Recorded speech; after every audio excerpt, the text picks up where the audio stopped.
agriculture and food are key sectors throughout Southeast Asia, including Indonesia, accounting for a substantial share of the region GDP and employing an important part of the workforce.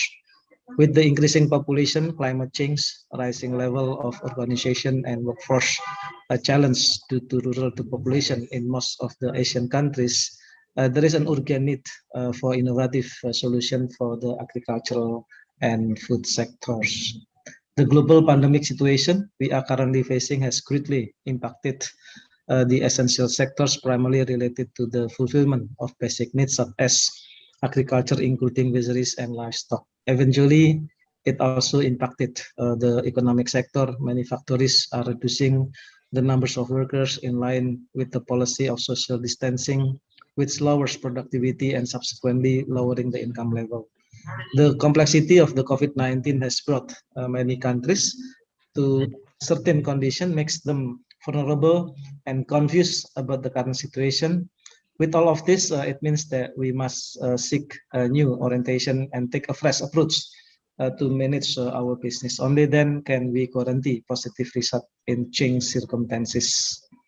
Ladies and gentlemen, agriculture and food industry feel the impact of today's VUCA world, abbreviation of volatility, uncertainty, complexity, and ambiguity.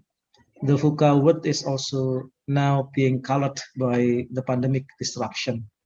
Turbulent, uncertain, novelty, ambiguous, tuna is also coined or acronym an Oxford University Executive Education Program uses instead of more familiar VUCA, volatile, uncertain, complex, and ambiguous.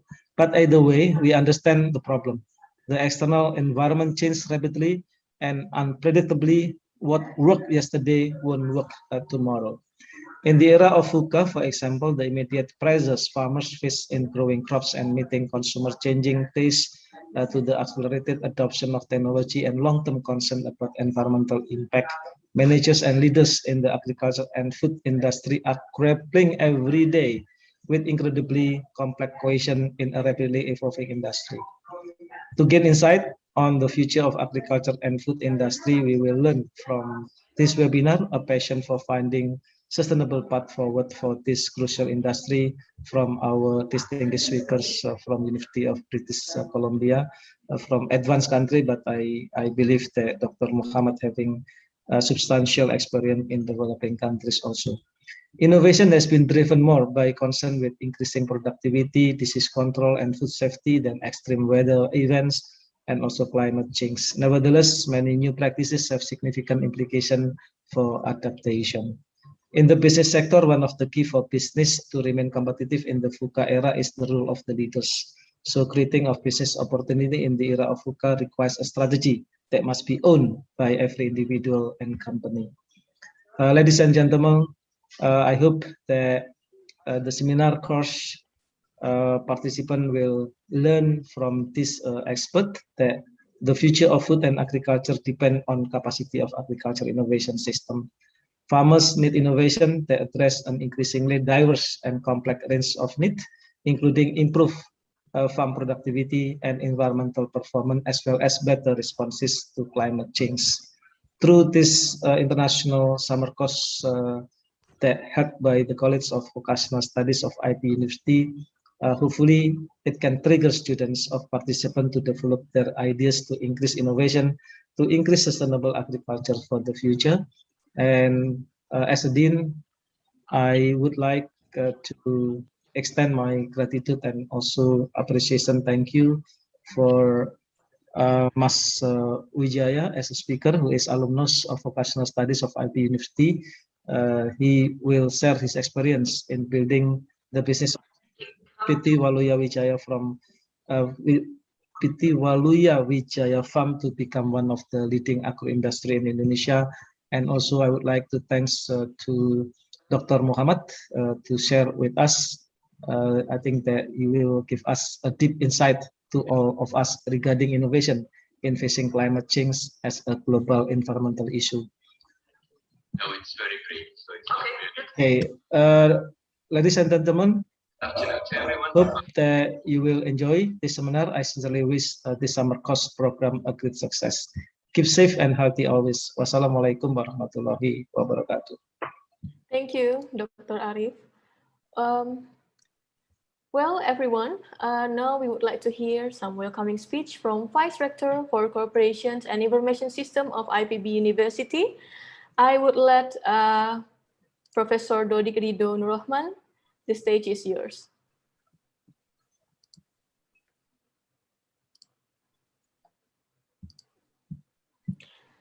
Professor, your mic is still on mute.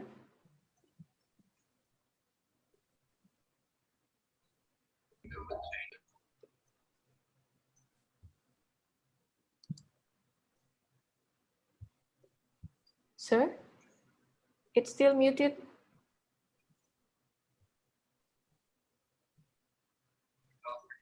Yeah, thank you, sir.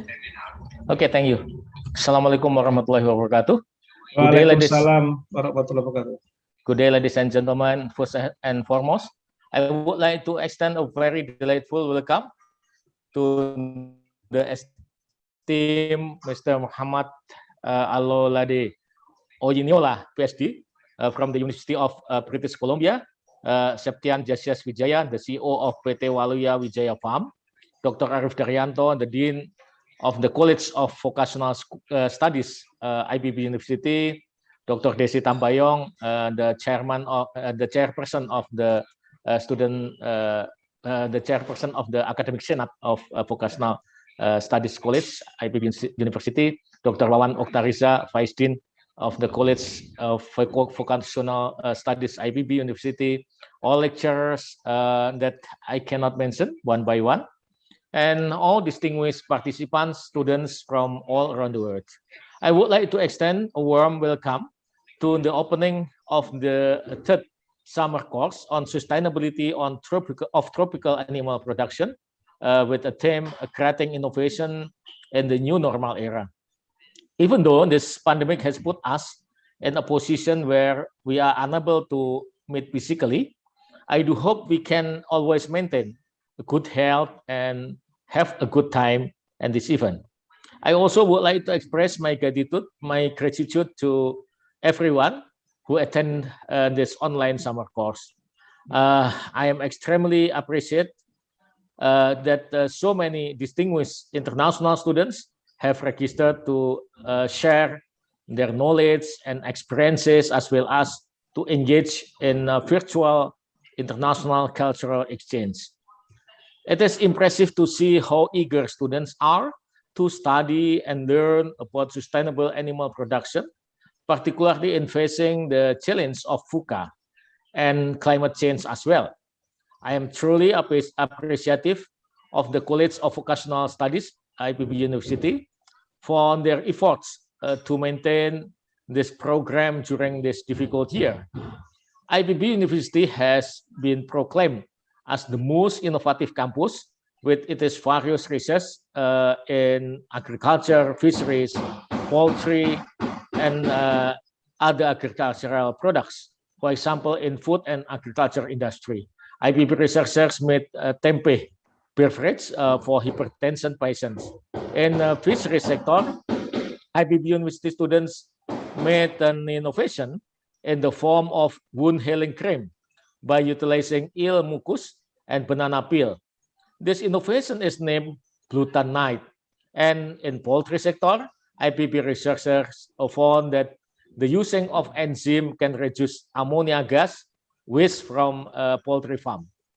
Of course, IPB research is not only in these three research I have been mentioned. As one of three pillars of the higher education, we encourage the lecturers and students to encourage lecturers and students of IPB and non-IPB, our partners, universities and partner institutions, to maintain the value of these pillars. One of which is by conducting research that can be benefit humans, other living things, and the environment.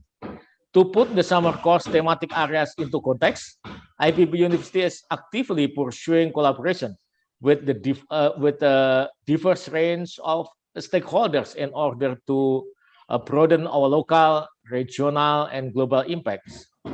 Summer course provide a global platform for network expansion, and we are offering 25 summer courses virtually in this year. After this summer course, we do hope to continue facilitating resource exchanges and the dissemination of the best research practices. I anticipate participating in a variety of additional activities as a result of this summer course event. We wish to accelerate collaborative initiatives, in particular during the new normal era and SDGs as a global agenda despite pandemic. I wish you a fruitful, I wish you a fruitful and engaging summer course on behalf of IPB University. Thank you very much. Thank you, Thank sir. you. Now, ladies and gentlemen, I would like all of us to make a moment first before we proceed to the next stage of this international webinar. Please turn on your camera because we're going to document it, this seminar. And I would like to ask help from the committee, Ibu Andini. Can you help us to capture the screen for us?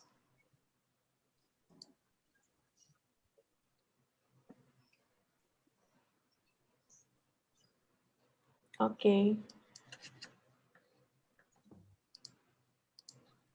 Yep. There are 7 slides, I think, in here. And yeah, please hold your pose. Bu Andini, is it okay? Let me help, Mbak Vidya. Yeah. Okay, just smile, ladies and gentlemen. Then we will take a picture. Slide 1. Okay, 2, 3, 4. Okay, thank you. Thank you, Ibu Ima. Wonderful. Now, let us go deeper. And I would like to invite our moderator of this webinar. Before I give the stage to him, I will read out several informations about him. Our moderator will be Mr. Faris Kurniawan. He was born 35 years ago at Padang, West Sumatra. And presently, he is the lectures of Technology and Management of Animal Husbandry, College of Vocational Studies, IPB University. And then Mr. Kurniawan also gained some achievement at 2018 as the second winner oral presentation for young scientists given by IPB University, and also the third winner of low carbon workshop as the team leader at Jiangsu University, China. Well, Mr. Kurniawan, how are you? Hello, good afternoon. Good afternoon. Okay, the stage is yours. Okay, thank you very much, Bu Widya as MC, Bu Widya Hasian as the MC for today's webinar. Honorable, prestigious, distinguished academic people, thank you very much. And we welcome you to participate in this international webinar by College of Vocational Studies of IPB University with the theme Creating Innovation in Agricultural and Fisheries Sector in New Normal Area. Thank you also for Vice Rector for the welcoming speech, and also Dean of College of Vocational Studies, Dr. Arif Daryanto. And today we will have 2 speakers for the session, and I would like to invite Mr. Muhammad Alolade Oyinlola as the first speaker for the webinar today. Hello, Dr. Muhammad. Yes, I'm here. Okay, thank you very much. And we welcome you all to the main session. And this is I will introduce the speakers the first speaker is Mr. Muhammad Alolade Oyinlola, PhD.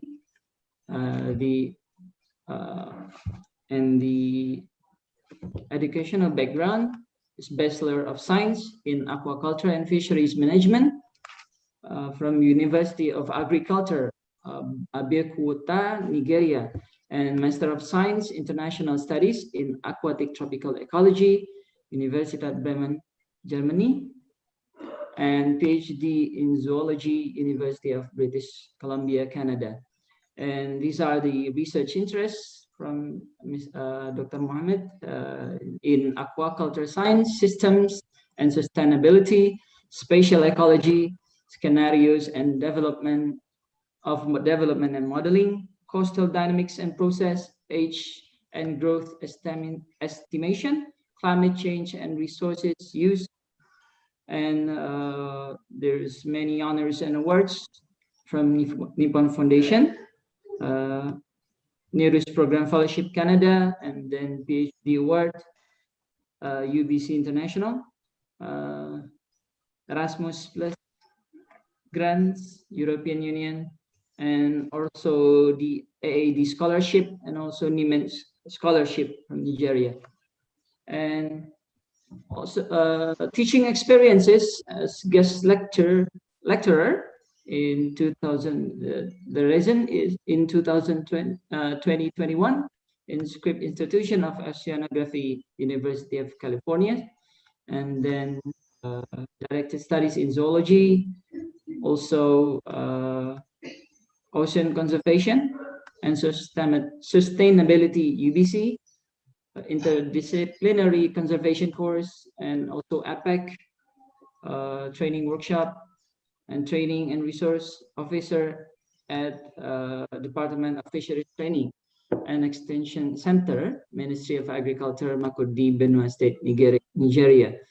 And then these are the research and professional experience. 2019 till now is postdoctoral fellow at Institute for the Oceans and Fisheries, Vancouver, Canada.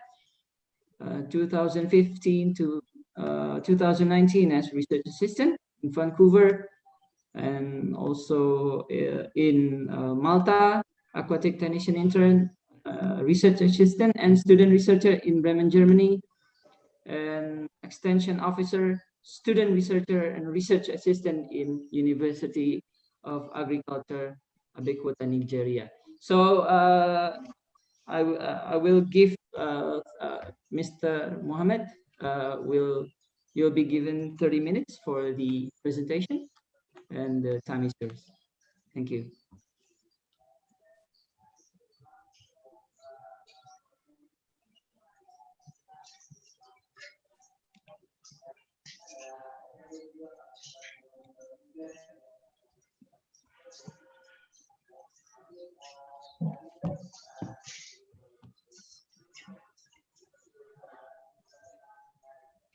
Thank you very much for inviting me to join this seminar. And I really appreciate you inviting me here. And I hope you all, and me also, are gonna learn one or two things from what I'm gonna present today, and what other presenters is going to present also today.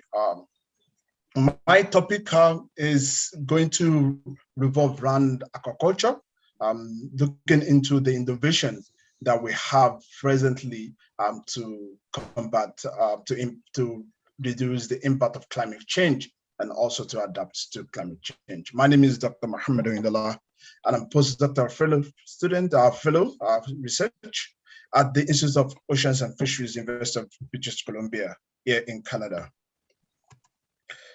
As we all know that the world population is increasing over time, and projections has really shows that population might grow up to about 9 billion by 2050, which means that the demand for food is going to increase. And studies have shows that this demand might grow up to 70 to 100% by 2050.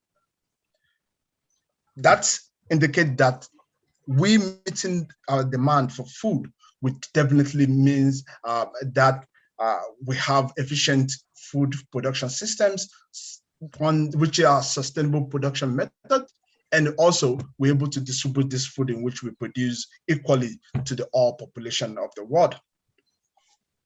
Oceans has produced for us a lot of fish food over time. At present, we brings out a lot of food from the ocean through fisheries. And the captured fisheries has been increasing over time, mainly due to the fishing efforts in which we put into it. And studies data shows that with increasing fishing efforts, we are getting even less fish from the ocean, which means that the amount of fish we have in the fishing bank is actually reducing. And aquaculture has been seen as the panacea for fish food, mainly because 30 to 60% of the oceans has been overexploited already, and aquaculture is bringing in new amount of fish in which we can eat, and people are seeing aquaculture as one of the solutions for us to be able to feed ourselves now and also in the future. Human impact generally is been affecting the ocean. We've seen different reports over time in the media where we see increase in human activities affecting the oceans, from pollution, from ocean acidification, and what we have. One of the major impacts of the ocean of our activities is the burning of fossil fuel through carbon emission. With carbon emission, we are putting out a lot of CO2 into the atmosphere. Data shows that in 2014 only, we have put about 545 billion tons of CO2 into the atmosphere. This will have a lot of consequence for our life in this earth, and also for all living things that are on the surface of the earth and also in the ocean. With increasing CO2, there's tendency that atmospheric surface temperature anomalies will also increase over time. As CO2 will trap a lot of heat on the atmosphere, and making these anomalies increase. And data from NASA clearly shows that these have been steadily increasing over time. And what does this actually mean for the ocean? As we all know that ocean provides a lot of services for us. One of such services is that ocean absorb about 28% of the CO2 in which we have in the atmosphere. Ocean also absorb about 93% of the excess heat that we have in the atmosphere. And this will have a major consequence to all the ocean, with increasing temperature, oxygen, and also acidity. Data as clearly shows that with increasing CO2 that we have in the atmosphere, the temperature of the ocean surface has been increasing also over time. This, in addition, has also caused what we know as sea level rise, with the melting of the sea ice and the glacier, and also because of the thermal expansion of water. Again, with CO2 being absorbed more by the ocean tends to be more acidic in nature, with decrease in pH level of the ocean. Again, with increase in temperature, there's probability that we have oxygen content of the ocean be decreasing, which will lead to hypoxia level in different parts of the ocean. However, climate change has also been evaluated on how much fish we're gonna get from the ocean. One of the studies which published in 2016 clearly shows that the maximum catch potentials of how much fish we can fish out of the ocean will reduce under climate change. And this will also lead to what we call maximum revenue potential be reduced. This amount of revenue in which you're gonna get from fisheries activities, it's gonna reduce over time also. But what will happen to aquaculture has not really been in that area.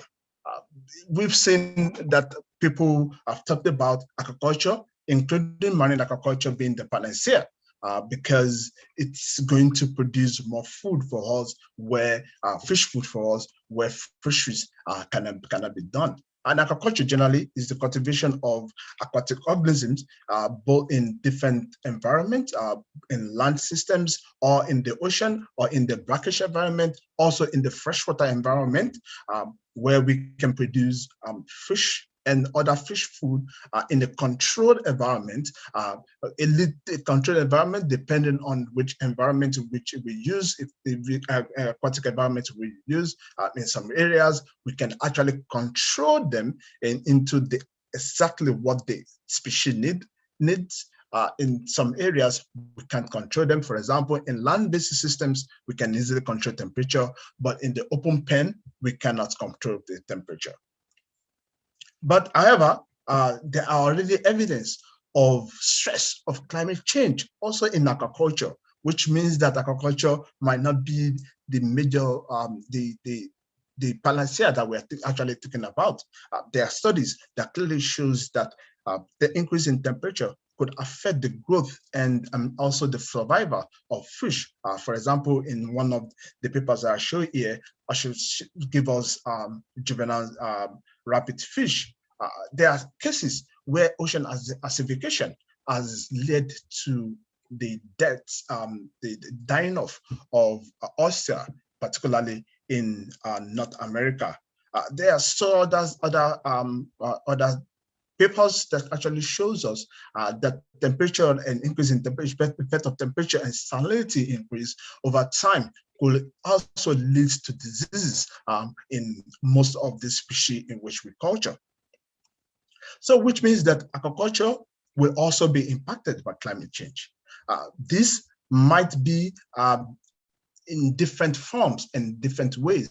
As we all know that aquaculture is being divided into 3 different main parts. We have the physiological aquaculture part, we have the ecological aquaculture part, and we have the operational aquaculture part. In terms of the physiological aquaculture, climate change will affect what we know as climate change in metabolism. As we all know that fish are organisms that actually depend on the environment in which they live. In terms of their metabolism, their metabolism is affected by the areas in which they live. Fish, for example, the metabolism is going to change under climate change. There'll be change in species production, and there will be change in disease preferences. In terms of ecological, there are tendencies that there will be changes in the species operation sites, and there will be redistribution of where we can farm the species and where we cannot farm the species, mainly because of the changes in the metabolism of the species. Also, in terms of operational, there are tendencies that climate change will affect the operations of aquaculture, mainly because there will be shortage of fishmeal and fish oil under climate change. And also, climate change will affect feed stuff that we get from agriculture. Also, there will be changes in development of technology in aquaculture because we want to mitigate and we want to adapt to the systems. So I'm going to share with us some innovation that are currently in vogue in aquaculture industry that tends towards solving most of the problems that will be created by climate change. So I'm going to take it from each of the samples because there's a lot of innovation that are currently on presently. So I'm going to take it from one of these major pillars of agriculture, the physiological, ecological, and also from the operational side. So innovation in ecological will be, for example, there are use already of artificial intelligence in able to cite which farm will be suitable, which farm will not be suitable under climate change. This idea comes with the idea that with areas not being suitable because of temperature increase or decrease in the oxygen level over time, particularly in a marine environment, might be costly if you set up a aquaculture farm or a farm in that area, because in the next 5-10 years, the temperature of that area might not be suitable for the species in which you want to farm. So in that sense, you need to factor in the climate change impact on that area to know how many years you want to use that area. Such method, such artificial intelligence make use of what we call species-driven models, which are just models that look into the interaction between the species and the environment in which they survive. It looks into if there is a certain species in a certain area, what environment will be, what physiochemical parameters will make them survive in that area. That is what we do in agriculture also. We look into that area and we say, oh, temperature is suitable for us to farm this kind of species. For example, in this part of the world, in the North American Pacific, we don't have what we call Atlantic salmon, but in the wide environment. But the temperature and the oxygen and the pH is so perfect for them to culture them in aquaculture pens. So they are suitable in aquaculture pens, but they can survive in the wild on their own. So such model can predict which area of the ocean or which area of the aquatic system will be suitable for a certain species. And in this sense, we can easily factor in climate change impact by projecting such suitable into the future and see if in 10 years time, in 20 years time, if that area will be suitable. There's a lot of species models which are being used. There's ecological niche factor analysis, there's maximum tropical models, there are non-parametric ecological niche models, and there are also surface range envelope models. I'll give you an example from part of our studies at UBC, which actually developed a new database of the farm location where we found different species in the world, and we are able to add the exactly environmental parameters that make those species to be able to be farmed in those locations. And we use species development model to project it into the future to see which area of the world can we actually farm different species of the world. We apply what we call threshold, which are just industry standard. For example, you don't want to put your pen in an area where the ocean is very, very violent in terms of the velocity of the water. So you want to put it in a place that is more calmer enough for the species, and you can project that into the future and into this to see which area of the world will be suitable for a certain species and for other species, and how that will change in the future. Another thing that I'm going to talk about is the innovation that we have in physiological part of agriculture production. One major part is that for a donkey of years, for a long time, since 1990s, the industries and the academics have been partnering together to improve agriculture species through genetical modification. It's a little bit controversial, but it's something that has been done over and over in terrestrial agriculture. So now it's been done in aquaculture also. For example, in some years back, a company called Aquabounty introduced what they call genetically modified salmon, which are fast-growing salmon, and they're also disease-resistant salmon. This is just using biotechnology to change the DNA structure of the salmon so that they can grow faster and they can be resistant to disease such as sea lice, pancreas diseases, and so on and so forth. This technology has been in the radar and has been used over and over now. And we think as climate change comes on, there will be perfect in which we can farm a certain species in a certain area and they can grow as fast as soon as possible, so that we can sell to the public. However, the consequence of genetic modification of aquatic organisms has not really been studied. So researchers are still working on how perfect would be this to use this for food in the future. In terms of operational, which is what I'm going to talk about, I'm going to bring in two different operational. One is the fish meal and fish oil. Fish meal, fish oil is one of the major inputs of climate change, of fisheries, inputs in operational of aquaculture. And studies, data shows that about 20 million tons of forage fish are being grounded and crushed every year to produce fish meal, fish oil that we use. And even studies that shows that these 20 million fish can actually feed developing countries. Instead of us crushing them and using them for feed, to feed aquaculture, we can actually eat them directly because they are so important. They are so nutritious in terms of omega-3 content of this species in which we use in the some fisheries. Under climate change, there might be changes, as we know in the earlier slide. I showed you that the maximum catch potential of fisheries might decrease over time. Also, this can be affected. Forage fish will also be affected under climate change. So which means the supply might decrease over time. Another part of operational is the changes in technology.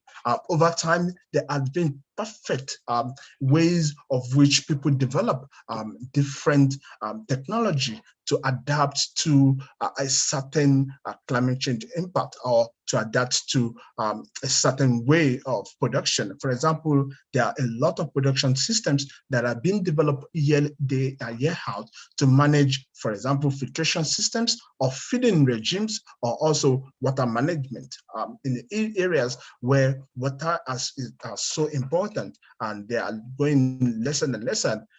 People suggested for them to have what we call closed circulation systems, which are recirculation systems where we use the same water over and over and over and over for production. Also, because recirculation systems are closed systems, there are not much interaction between such system and the ocean.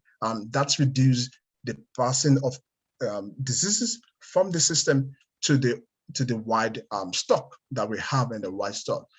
Those circulation systems have been shown that they can be effective ways of producing more fish for us, particularly with changing in ocean physicochemical parameters. We can produce inland and we can supply much population to it in the future. But I would like to show this slide, which is part of one of our studies that actually look into how much fish meal, fish oil we have gonna have in the future. We use what we call all the species that we use for forage for fish meal and fish oil. We collect about 106 of them. We extracted percentage of it that are actually used for fish meal and fish oil based on the constant 2017 paper. And we assumed that there will be no species that was going to come into that fisheries, and we're able to project that using the model that we developed at UBC, which is called Dynamic Climate Environment Envelope Model, which actually projected under climate change.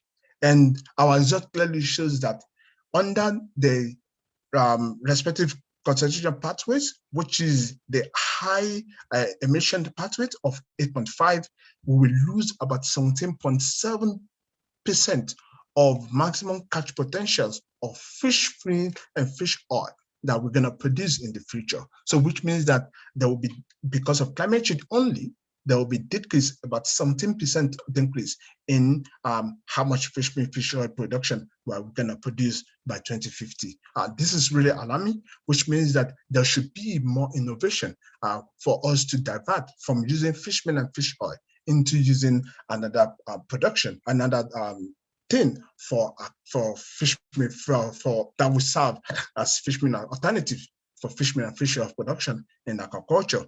And recently, even from 10, 20 years ago, there has always been talking of alternative feeds that we can use in agriculture.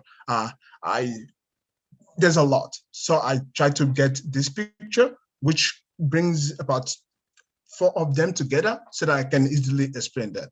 One is the use of plant-based protein source that will be hard to other feed that we can use for aquaculture production. Another substitute is the using of byproducts caught from fish eggs, and developed countries, in most cases, they don't eat the egg. In developing countries, in my country, we do always eat the head, but in developed world, they don't eat the head, they cut it away. We can use those byproducts, the guts content, for fish meal, fish oil production. Also, we can use other terrestrial and marine plants that we don't use for anything for fish meal and fish oil production. Also, we can use unconventional sources, for example, insect meal for production of aqua feeds. One that is so key to me in 2018 when I went to China, I was able to be in the lab in which they actually developing using of algae that are rich in omega-3 for extraction of fish oil. So it's going to look like a fish oil. It actually smells like fish oil when you smell it. And this also, it's a very unconventional way that we can develop. That's the innovation that's been think of, that the industry is developing with academics, that they are developing now, so that we can reduce the pressure on the forest fish that we use for fish meal and fish oil over time. One technology part that I would like to share with us is the thinking that we can move our production from the coastal environment that we have presently for aquaculture, for marine culture, into the offshore. And there are technology being developed now so that we can move far away from the impact of climate change. For example, we have what we call aquapods, which are really nice technology that help us to transport fish far away into the offshore. They are really, really effective, and they're being used by a lot of companies now. There's a company in Panama that grows cobia, that grows cobia fish, and it's starting to use aquapod technology for its production in the offshore environment. There are other farms that have been developed, some in the experimental stage. For example, we have the smart floating farms, which are just floating farms on the ocean, and they can be transported from one area to the area. So which means that if the temperature or the oxygen content of this area reduces, you can just shift your farm from this to another area where temperature and the temperature is suitable for them to survive. There are some very, very big projects that have been done by different farms. For example, there are one called the marine parks, which are big parks, which include new technology, especially the wind farm technology, to generate energy that will be used for the farm. And there's another one which are being produced, particularly in China and in Norway, which is just offshore aquaculture farms that are far away from the coastal environment in a very cool water that could withstand climate change impact as time goes on. In conclusion of my talk, I will say that with climate change, there is no simple solution, although there's so many innovations that has been done. I just bring out main part of the solutions of innovations. There's tons of innovation that have been that's been developed every year to adapt and to mitigate climate change. But we can start practicing what we call an ecological approach to climate change, to aquaculture, where we bring aquaculture as a whole part of the ecosystem rather than leaving aquaculture alone in a different angle. But bringing aquaculture as part of the ecosystem will help us, particularly under climate change. There are other things that we have to do. For example, we need to start factoring climate change in the siting of aquaculture, where aquaculture is going to be. I show you the first slide where we use artificial intelligence to select which area will be suitable, particularly under climate change. Again, because we don't have so much fish meal and fish oil in the future, we have to start thinking of how we can rationalize how much food we waste for aquaculture. There are a lot of food waste because fish don't pick every feed in which they feed them. So we need to find a way of having a procedure that will help us to reduce such waste.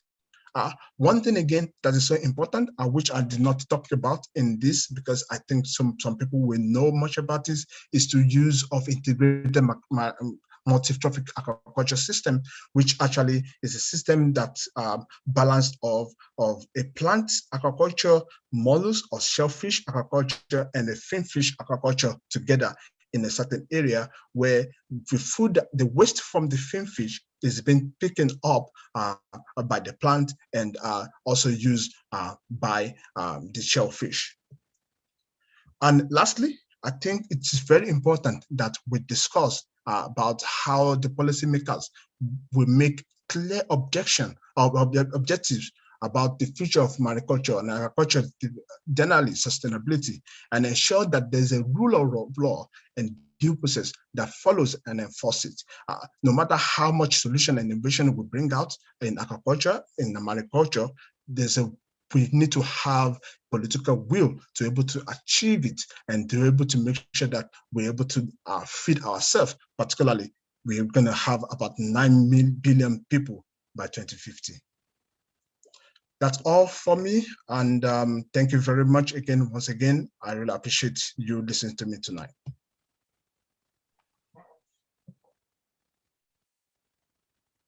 Dr. Muhammad, and we really appreciate the opportunities and the willingness from Dr. Muhammad to give to share knowledge and also give a wonderful presentation as the speakers for today, as we know that it's really late at night at Canada.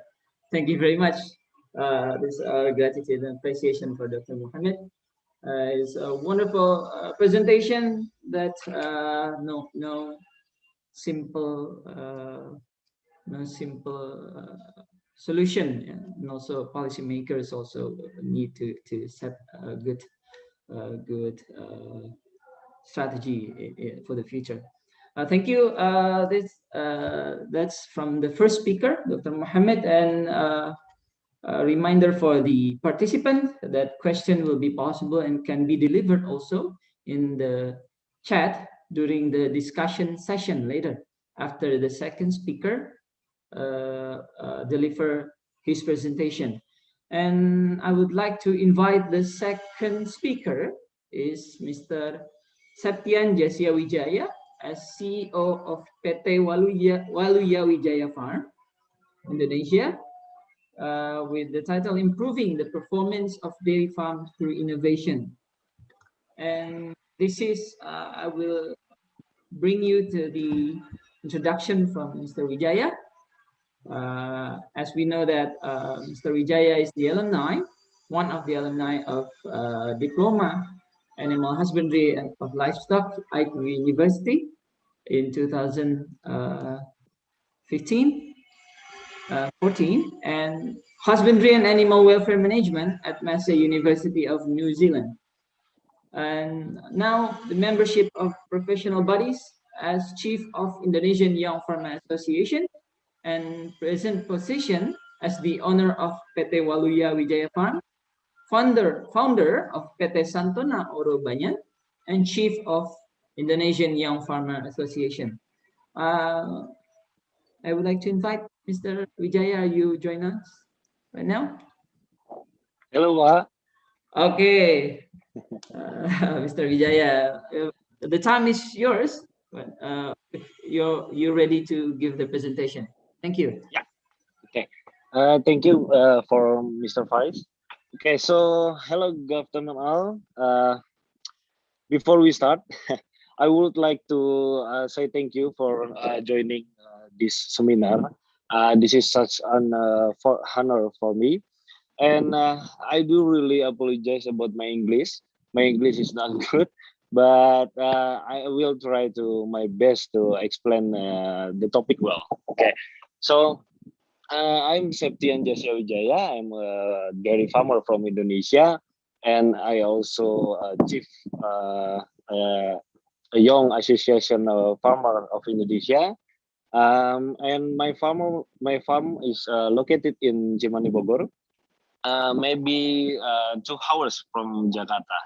So, and I apologize again with my presentation. I'm a farmer. I'm not good about make the good presentation. So I will tell you guys about the improving the performance of dairy farm to innovation. So the story is I start since 2009, and I start with 6 cattle and 20 sheep before I move to the dairy farm. So I focus in cattle farm maybe 4 years. 4 years. I just focus in the cattle farm and sheep, and then I tried to start a dairy farm in 2012. Okay, with the first I start the dairy farm maybe 60 cows. So why I choose a dairy farm? The reason is beautiful. The simple reason is I really like to drink a milk, and the dairy farm in Indonesia had many problems, and that become a challenge for me to make a good dairy farm in Indonesia. And I will give you a few problems as an example. The first problem is soda or other drink is more interesting than milk in Indonesia, because they have something that will attract all the people. So those people will buy their product. So we are, as a farmer, should think about how to make milk equally interesting to other drink. And the second problem is about the management. So this is maybe the topic to improving the performance. The problem is traditional management versus modern management. So many dairy farmers in Indonesia are still using the traditional management, except a big company of dairy farm, example like a Greenfield or Ultra. And this problem is traditional and modern management is so many years dairy farmer are still using that. So before I moved to the modern management, the simple example is when I use the traditional management, I have a one employee for 7 until 10 cows. And now we move to modern management. I have one employee for 50 cows. So one for 7 cows, and now one for 50 cows. It's a different management. It's that's a simple example. So I have more efficient in farm. So I can think more about like influence or many management sorry, for more efficient. Okay, so but as we know that now we have a young association, a farmer of Indonesia.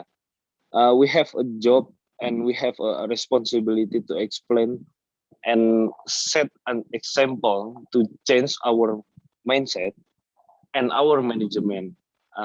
That's really important for dairy farmer in Indonesia to change modern management and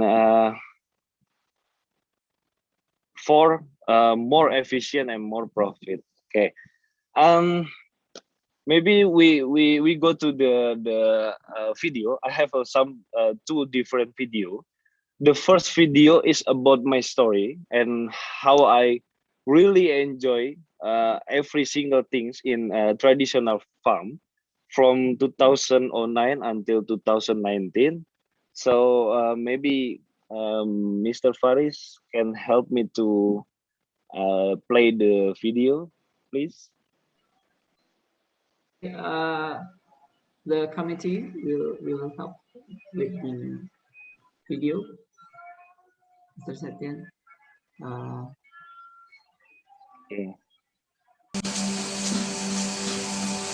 Okay, so this is my Hidup itu traditional farm. bukan soal gengsi.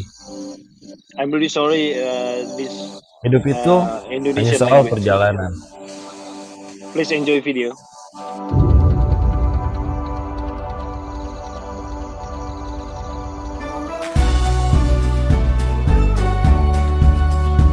Saya adalah saya, terlahir untuk mengikuti kata hati, bukan kata orang.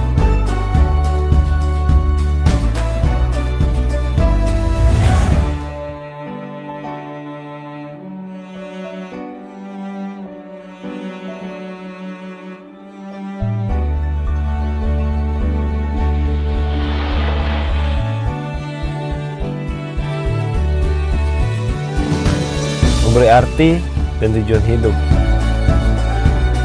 mencari makna dari sebuah realita. Bagi saya, mereka adalah partner dalam hidup saya. Saya Septian Jasi Wijaya, founder Waluya Wijaya Farm.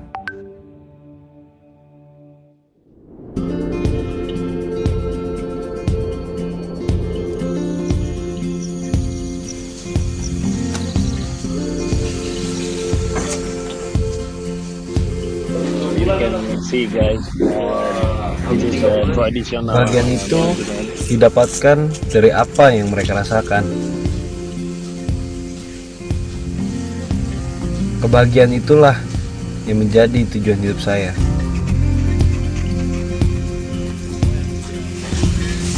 Pemberian pakan, manajemen pemeliharaan, dan proses pemerahan yang baik adalah hal terpenting untuk menciptakan susu terbaik.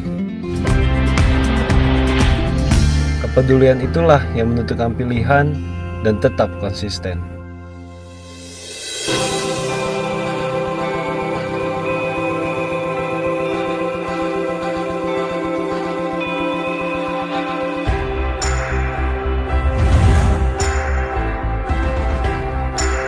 Kesederhanaan itulah yang membuat saya semakin yakin bahwa segala sesuatu jangan terlalu terikat dengan kesempurnaan.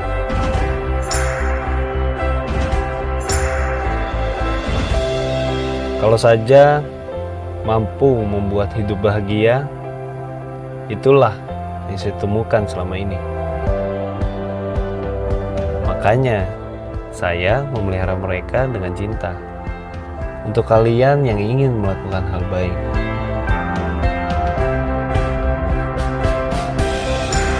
Sebuah gagasan bisa diciptakan dari sesuatu yang abstrak, sesuatu yang gak pernah kita duga sebelumnya. Mencari dan menemukan bibit terbaik bukanlah perkara yang mudah. Saya selalu belajar dari setiap kesalahan, menjauhi keputusasaan yang kiranya hanya menjadi beban, yang tidak ada jalan keluarnya. Salam kemarin adalah kebijaksanaan di hari esok.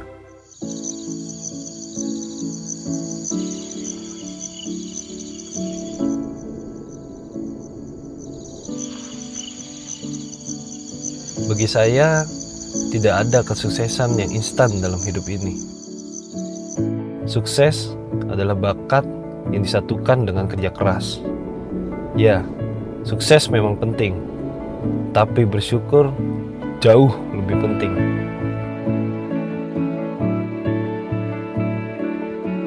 Terkadang kita lupa pada siapa orang-orang yang berjasa dalam hidup kita, bahwa segala yang besar selalu datang dari sesuatu yang kita anggap remeh. Saat kita sudah berada di puncak, hanya ada dua pertanyaan besar: bertahan atau menyerang, apatis atau mengikuti arus. Tetapi saya memilih untuk menjadi orang yang merdeka. I'm a farmer from Indonesia. Okay, thank you, Mr. Faris. And that's the video before I move to modern farm. I have many problem in the traditional management. I need to more efficient. I need to more profit. I need to more learn about the dairy farm, and I choose to move to modern farm and more technology in my farm. And now the second video is about the process, how I try to get the investor to build a new farm and new land.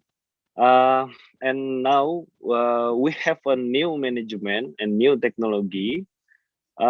We start to build 600 cows with the milk factory, and I try to make a product like pasteurized milk, mozzarella, cheese, and buttermilk, and maybe can help me to play the second video. Please enjoy the video, guys.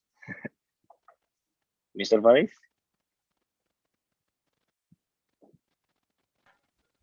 Okay, Mr. Septian, we will wait for the video. Play. Okay, thank you.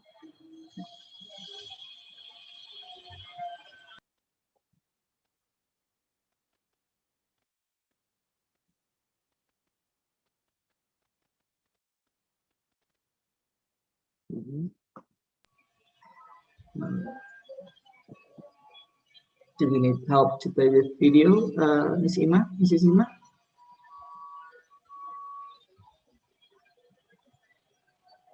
Yes, the organizing committee will help to share. Sorry for the delay.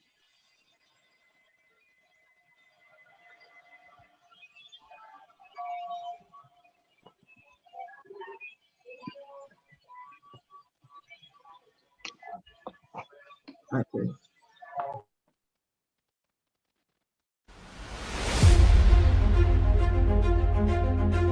So this is my new farm in Cimande.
Okay, thank you. So maybe for the last, I have some words to the farmers to being more efficient, get more technology, and get more profit. And for farmer in Indonesia, we can do it, guys. So we just need to dream more and do not stop learn about everything to get more knowledge, and do not give up. And maybe I'm Tian, dairy farmer from Indonesia. Thank you, everybody. I'm really sorry again about my English. So thank you very much. Thank you Thank very you, much, Mr. Mr. Faris. Satyan. Yeah, no, you're doing good with your English. It's really Thank good. you, thank you, thank you. Okay, that's the wonderful presentation from the our second speakers for webinars today. We already see two speakers in what they're giving innovation and adaptation as the Dean of Vocational College of Vocational Studies, IPB University, said that we need innovation and adaptation in this era of VUCA. The first speaker is already bring and deliver his presentation about the innovation of aquaculture to facing climate change by Dr. Muhammad, and also the second speaker is Mr. Septian, bring us with how to improving the performance of dairy farm through innovation. So we also see the business growing really good, yeah, Mr. Satya. So now I would like to invite distinguished participants of this summer course and also guests to give a question for the two speakers.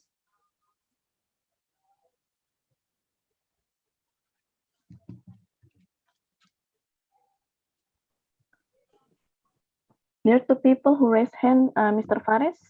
Okay, wait, I need to see the.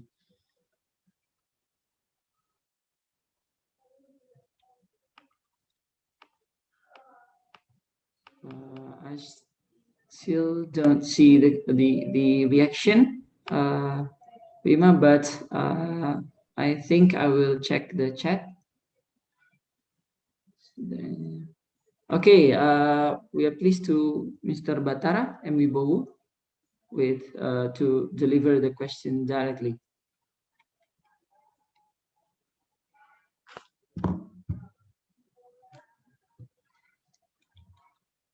Okay, Mr. Batara.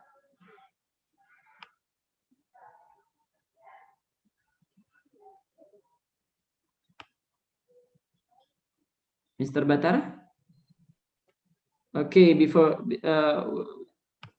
when we still wait for Mr. Batara, we can go from Miss Tracy Alawiyah Putri Chandra.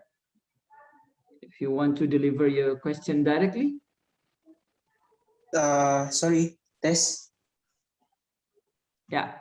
Okay. Does my voice heard clearly, please? It's clear, yes. My voice? All right. Yes.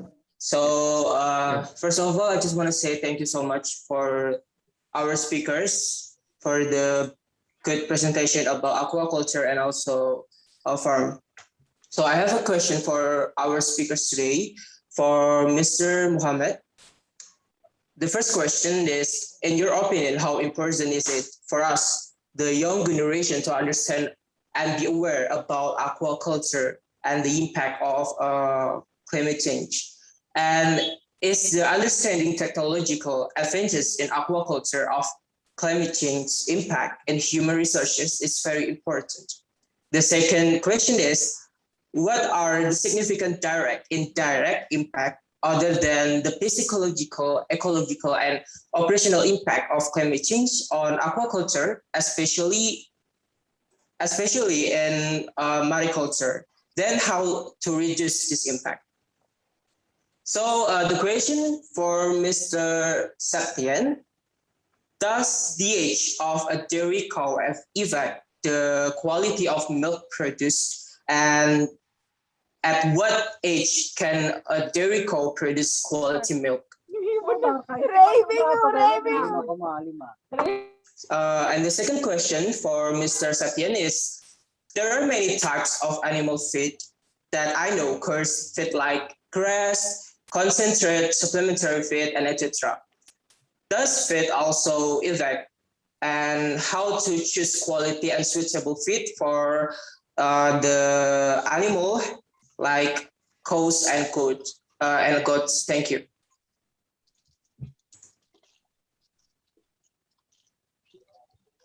Okay, the voice is not too clear, but I will ask the speaker. Can you hear? Can you get the question? I think I got the second question, which says, what is the indirect impact of climate change, right? That was the question, right? On agriculture. Yeah. Marine agriculture. Yeah. Yeah. Okay. Yeah. So we can divide it based on different indirect impact. For example, there are impact based on disease. For example, there will be disease occurrence, high disease occurrence. There's studies that clearly link the development and the growth of some pathogens due to increase of temperature, for example, and these will have direct impact. This will have indirect impact on whatever you are culturing, for example. And again, if you look into the financial part of production, for example, when climate change impacts your production, you're gonna lose financial profits, because the amount you used to produce will be less than now that you lost due to mortality and due to impact on your production. That will be the financial part of it. And into the large societal part of it will be definitely food. Food is going to be so important to us as we move on into the future. And if we can produce, we can feed ourselves. And that is so important to us also. Mr. Stevens really shows us why food is important. We show us a lot of things that makes us feel like, yes, food is very important to us. So he's thinking about what it's going to be in the future. So if it's going to be in the future, we have to like start thinking about now, so that we're able to feed ourselves in the future. And that will be the negative impact, indirect impact on us. Because if we can culture now, we can feed ourselves later on. So can you remind me of your first question, please? All right. My first question, it's about, in your opinion, how important is it for us, the young generation, to understand and be aware about aquaculture? And is the understanding technological advantages in aquaculture of climate change impact and human researchers is very important?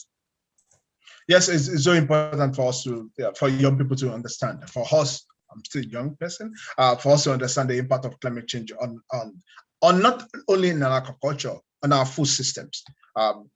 Studies are really shows that presently, even when we stop the emissions that we have in the atmosphere already, if we stop today, the impact is still going to be there for 50 years, more than 50 years. So which means that we're still going to suffer for the impact of what we've done previous years, or what the CO2 we've emitted into the atmosphere. So now we need to start thinking about it. Young people like us, we need to start thinking, we need to start looking into how we're gonna mitigate and or adapt to the conditions that we're gonna face.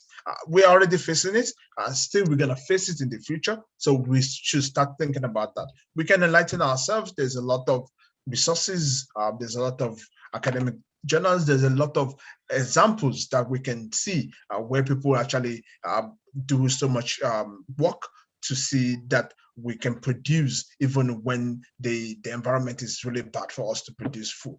Food is our energy. We can't run away from it. We just have to find a way of producing it. All right, thank you so much, Mr. Mohammed. Thank you too. Okay, thank you for the answers. Yes, we got the important awareness, yeah, regarding this one of the global issue, yeah, Mr. Mohammed. And Mr. Septian, you Yes. ready with the answer for the question? Okay, just for make sure. The first question is about the milk quality from the traditional management to modern management. That's correct. Yeah, it's correct. Yeah. Okay, okay. The first is very different because in the traditional management we milking with the hand, and I changed to the portable milking, but that's not enough because in traditional management we don't have a good influence management in bird. So maybe the milk quality is not good for like total plate count for the bacterial is not good. So my milk quality in farm maybe I try to make pasteurized maybe for the expired maybe just 3 days. And now in modern different management, I use the milking parlor. I buy to the new technology. We have a milking parlor, herringbone milking parlor. We can milking for 12 cows in one row, and we have a milk pipeline. So after the milking, we can see the milk. So the milk just go with the milk pipeline, go to the cooling unit for the increase the um, for until 4 degree. So that's make milk quality better, and that's a very different. And I can sell the milk more apa namanya, sorry, it's a more profit for me about the milk quality. That's it about the milk quality, and I'm really sorry about the second question is about About the the feed. feed. Yeah. All right, okay. So when I moved to the modern management, I have a problem with the feed because uh, we don't use like a traditional management again. We use now the TMR, total milk ratio, and I don't have knowledge about that, so I need to invite the one person to make the nutrition for the total milk ratio. So I buy a little mixer for the TMR, and totally for more efficient with the TMR because the cows have free to when the cows can feed, and I'm a farmer. I just put the TMR for 24 hours, so the cows free to feed anytime. So that's increase my productivity for cows, and that's it. Sorry, my English is not good, but yeah, for the feed, I focus to control the nutrition and more easier with the total migration for now in my farm. Okay, that it. Okay. Thank Yeah, you. okay. Thank you so much, Mr. Satien and Mr. Mohammed for the Thank you, explanation. thank you. It's very upgrade my knowledge about aquaculture and also farm. Thank you so much. Okay, more profit from more quantity and quality, Mr. Setien. Okay, I would like to invite Mr. Dandi. Yes, Mr. To deliver your question. Yeah. Is my voice clear? Well, thank you for this opportunity, Mr. Faris. And I have two questions for Mr. Mohammed and Mr. Septian Wijaya. So for Mr. Mohammed is how to campaign to save our Earth, especially regarding damage to marine ecosystems, which directly impacts climate change. For this for Mr. Mohammed, and for Mr. Septian Wijaya is how to start business, how to start business, livestock business when we are just graduating from school, from university. Thank you, Mr. Siapa yang nanya?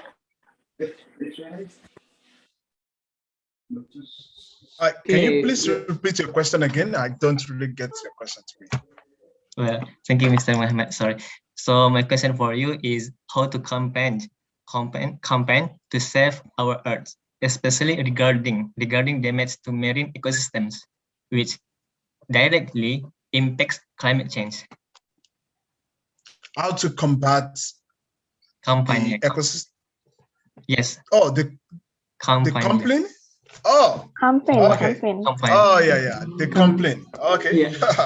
How to combat them? I think one thing I do always say when we want to deal with larger corporations that actually is distressing our environment is for us to participate more in politics. See, with politics, you can vote in those who have the same ideas about how to make the world better, right? So when we vote them in, they're gonna do the needle.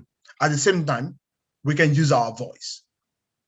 You have to know about the environment. For example, if you have fishery resources in Indonesia, for example, that is being affected by climate change, you want to understand what is the impact of that climate change on that fish resources. So you have to be knowledgeable yourself so that you can tell people about the impact of climate change on that fish resources. There's so many things we can do ourselves. For example, there's no way that individually we can reduce how much carbon emissions we're going to have in the atmosphere. But we know our government can actually work towards making it better. So awareness, making people to understand that we need to work better for the environment to be better, it's very important. I do always tell people that you might not think about what big corporation will do, but what are you also doing to make sure that the world becomes better? For example, are you wasting food? In production of food alone, you will know that the farmers have to produce, they have to ship it to the producer, they have to get it down to you. In that chain alone, there's a lot of carbon emission that we produce along that line. So when it gets to you, you just eat a small portion of it and you throw it out. You've also contributed a large number to climate emission. So we can try to change how much food waste we actually waste out so that we can produce the one actually we needed and we can reduce the carbon emission that we have in the value chain, for example. And I've said that you have to participate in politics. You have to vote in leaders that are environmental conscious. They can work towards reducing our emission so that our environment will be good also. So it's just both ways. you have to do your own part of being a better person for the environment. And we also tell people, AG, the politicians also to do better, to be the better for the environment. Thank you, Mr. Okay, thank you. Mr. Septian, ready for the answer? Okay. Yeah. Thank you, Mr. Faris. So the question is how to start business after graduate from university. That's correct? Yeah. Okay. Yes, sir. Especially for your... Yes, I have a question back for you. What's your dream? If you have a big dream, so that's the purpose of a dream. So you need to try to push your limit, to think about the many things. And so the step is change your mindset. Don't just wait after graduate, but you need to think when you in the university. So you can prepare after you graduate. You can just go. So the prepare is more important. And everyone can business, but yeah, back to the first, what's your dream? You can go and you can answer your question yourself. So just do it. Don't you have a good mental, and yeah, just go, just action. You can maybe meet the problem, many problem in your business, but that's the the school you can learn in your business when you go and action. Yeah. Sorry. It's okay. I get the point. Yeah. Okay, thank you. We will move to Resi that already have the question at the chat for Mr. Septian.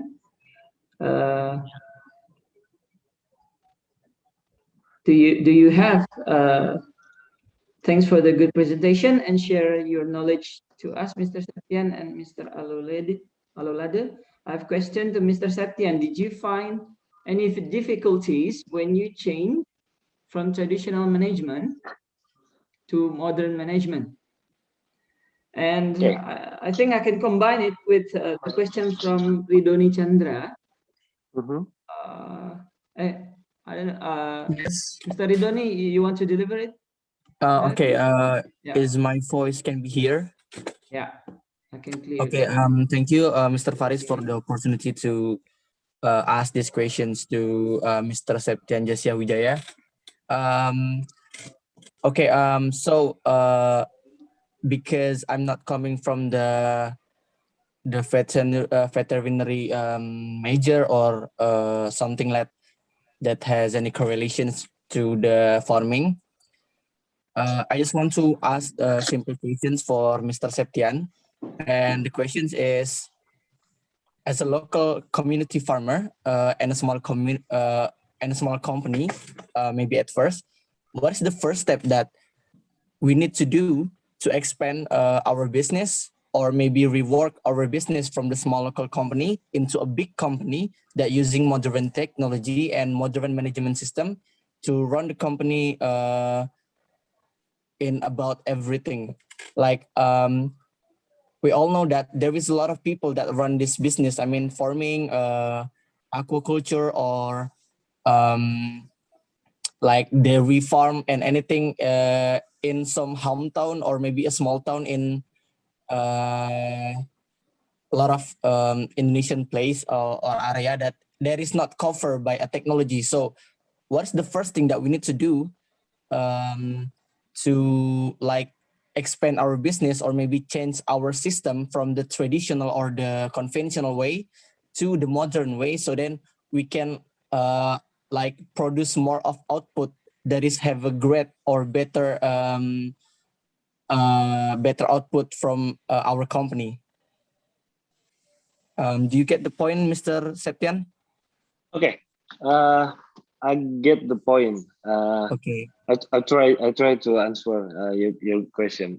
Thank you. So, the first question from me to you is what is the problem in your company, in your product?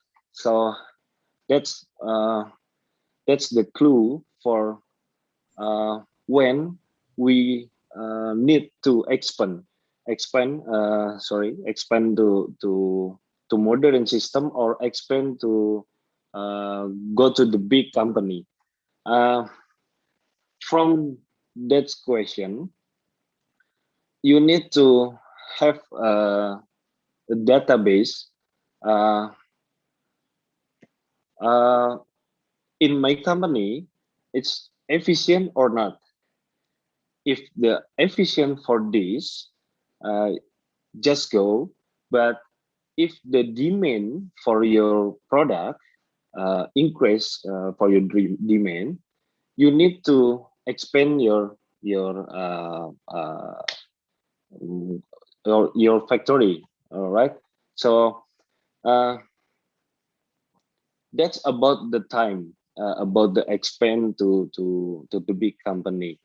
The step is the first step is you need to get the database about your product and your demand and your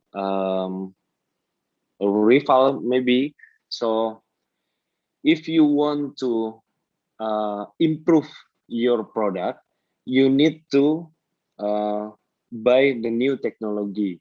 Maybe you want to make a new packaging, and maybe you want to increase the production in your factory. That's about the time. So when you feel you need to expand about your company, the step is the filling your filling your mind to expand with the demand you get in your company. So I have example. Sorry, I have example. I have a demand for more milk, so I need to improve my farm to make a good quality of milk and good packaging about my product.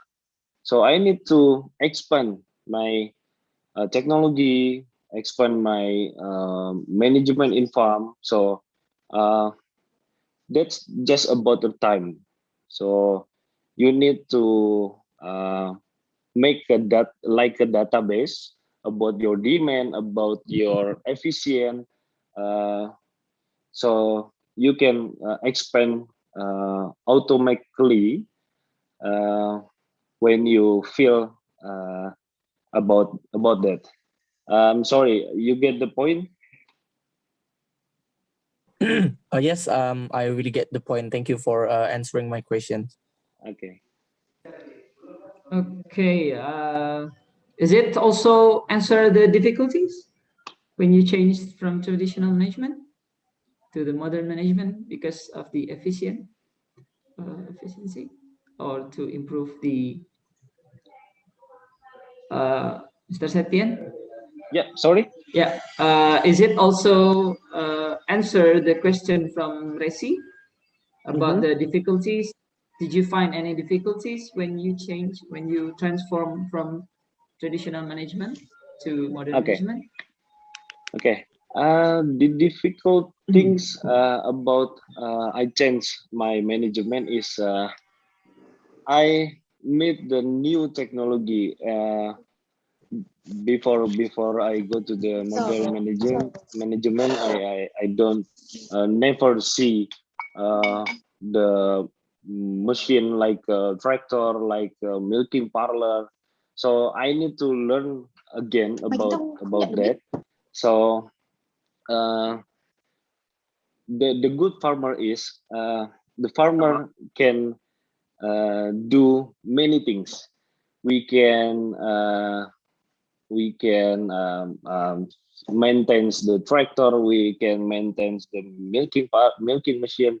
We can maintain the cows. We can maintain the people in farm. So the difficult things. The first is I meet a new machine and never I look before. So yeah, I need to learn again about the machine, and I need learn again about how to control the people in the farm, to control the machine, control the oil management. So yeah, that's it. Okay, I see. So we have to always update the new technologies, present technology, to also to produce more milk. Yeah, it's really good. That's at the end. Okay, thank you. We move to I see a reaction for a question from Clarissa Canaway. Do you have a question for Dr. Muhammad or Yes. Mr. Septian? Thank you, Mr. Faris. Do you hear me? Yes, clearly. Hello, Mr. Sapchan. I'm Clarissa from ISAT University. Thank you for your wonderful presentation. As an animal science student, my question for you is, what are the feeding strategies you apply in your cows, particularly on food they eat? It is purely fresh forage or other formulation? Thank you. Okay, so the question is about the feed, about the nutrition. In my farm, I choose the fresh forage from local farmer in here, and I use the concentrate also. But the presentation is more forage, more fresh forage than the concentrate. I use 70% forage and 30% concentrate. So I don't have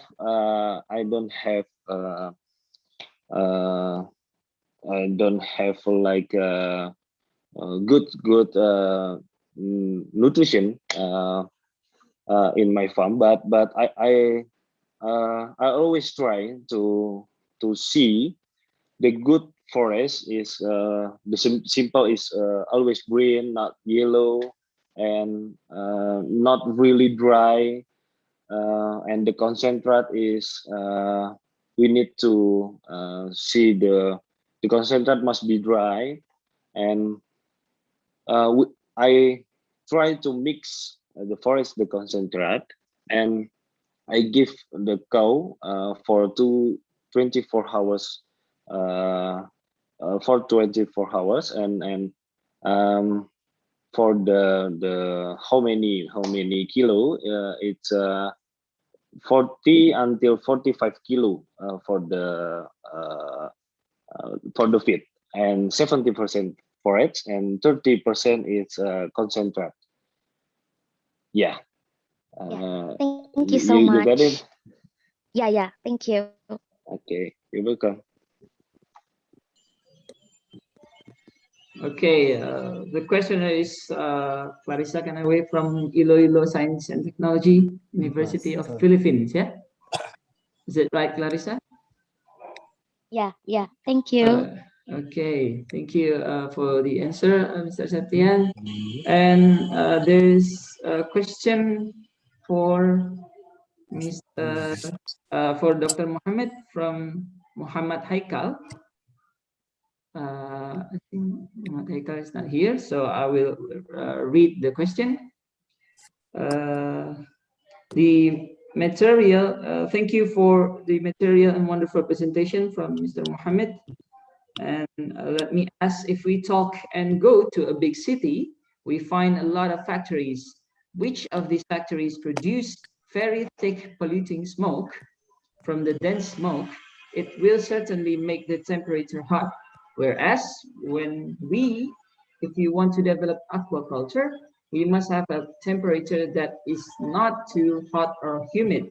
In your opinion, is it better if you want to do aquaculture in rural areas or how? Thanks before. Thank you very much for the question. I think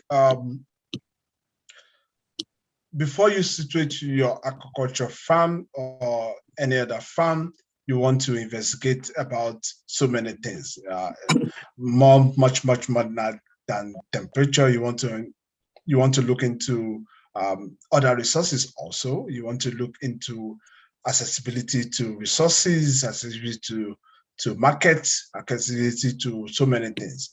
You can put into factor also, like if situating your farm in the town is much better than if you have to go to rural environment. In my own way of thinking, I would definitely go to rural environments because one, it's very easy to get access to land, access to resources. Again, it also will boost the local environment economy, because me situating my farm in the local environment also will boost the economy of these people because I'm going to employ part of them.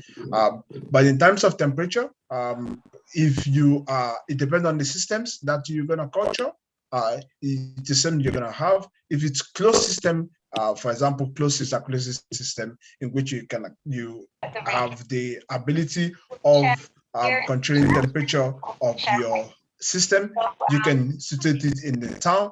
But if you are going to have in a rural environment where you have a cooler environment, you can situate it into the rural environment. I think much is important is that you doing the feasibility studies before you situate your farm in any location that you want to situate your farm to. That. Hopefully I answer your question. Okay, I hope Muhammad Haikal already get the answer. And now we move to Mr. Yusuf Suryanto. You want to deliver the question directly?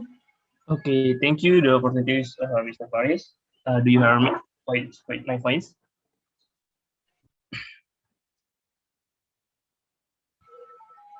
Yeah, I can hear you clearly. Okay. First of all, thank you to Mr. Septian Desya Wijaya for motivation throughout this video for me. Let me introduce myself. My name is Yusuf Suryanto from the Vocational School of IPB University. And I'm sorry I can't turn on the camera due to the influence of the signal being not good. Permission to ask Mr. Septian, how do you face every challenge in innovating your large number of cattle farms, and how do you compete with other large cattle farm in Indonesia? Thank you. Okay. Sorry. Can you slowly? Can you repeat again? Sorry. Okay. How do you face every challenge in innovating your large number of cattle farms? And how do you compete with the other large cattle farms in Indonesia? How you face the challenge? Yeah. Sorry. Yes. Can you help me, Mr. Faris? How you face the challenge to develop your farm? To develop, okay. Yeah. To develop my, sorry. Yeah. Is it your question, Yusuf? Oh, okay.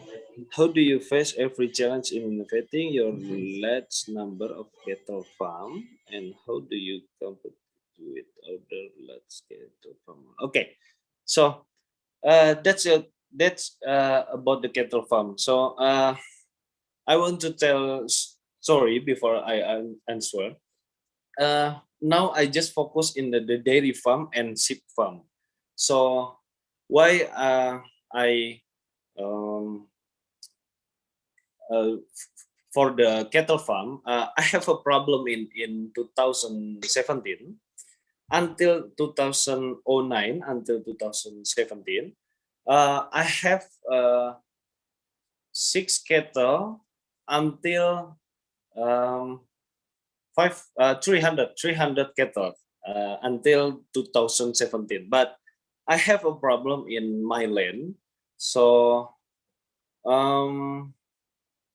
the government in Indonesia put my land in. Sorry about that, but that's the real that's the fact. So I don't have cattle farm again now because in 2017 my land the government in Indonesia put my land in the Sentul city. So I need to move the new land, but I choose the focus for me. I just focus in the dairy farm and the sheep farm now. So the cattle farm now is gone, gitu ya. Sorry. So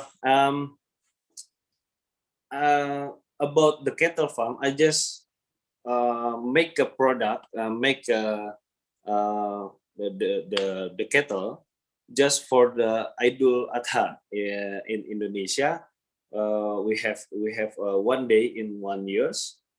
In Muslim, we have a day for the calling the cattle for giving the people.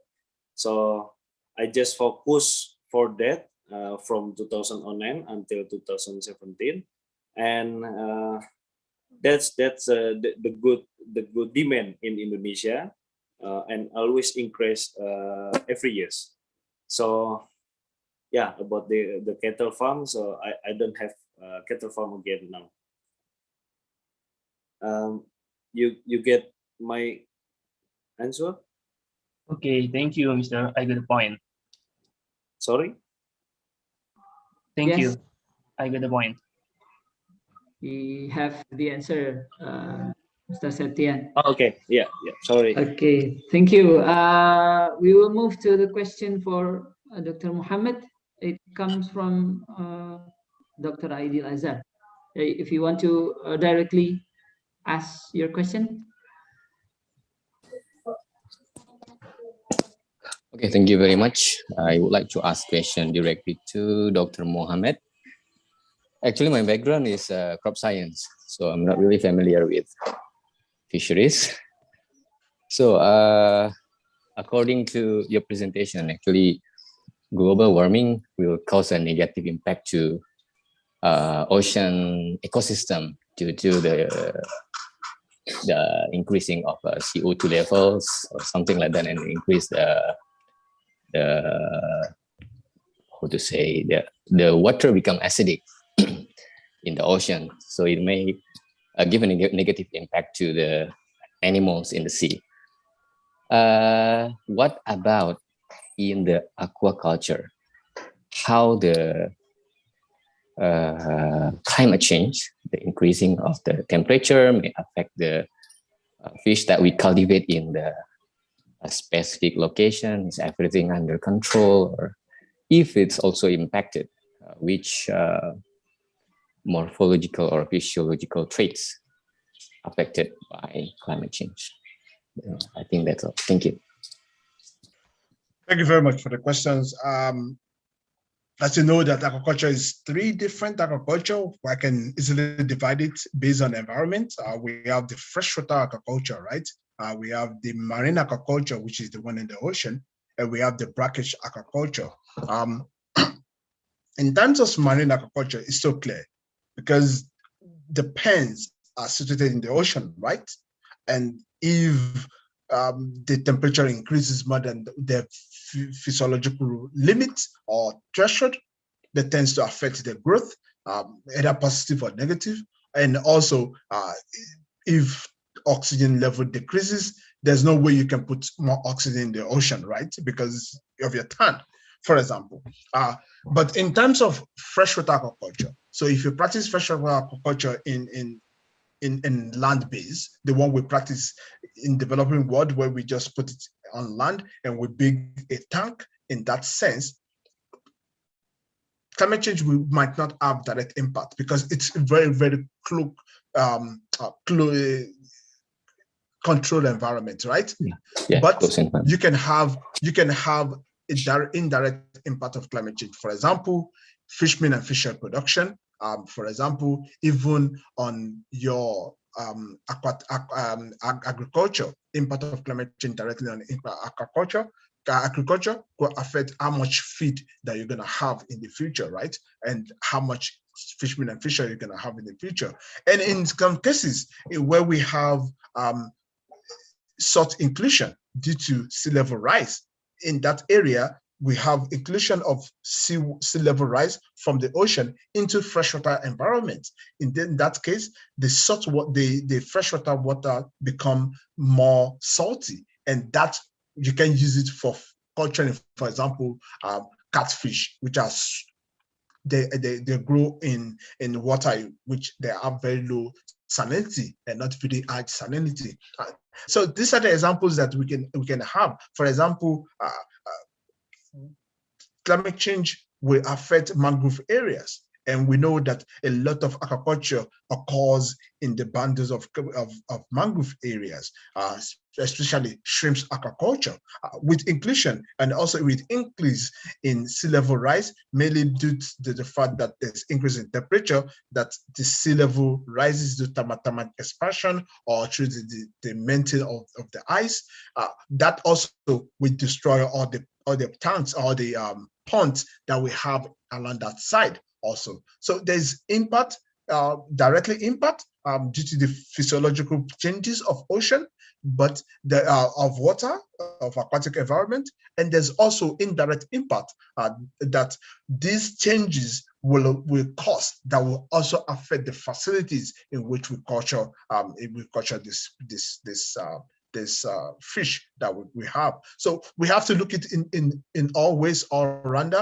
We have to look at it in direct impact depending on the system that you use to culture them. For example, someone who culture in the recirculating aquaculture systems, these systems in which you can recycle the water over and over, will tell you, oh, I can control the temperature of my circulatory system because it's controlled by sensors, right?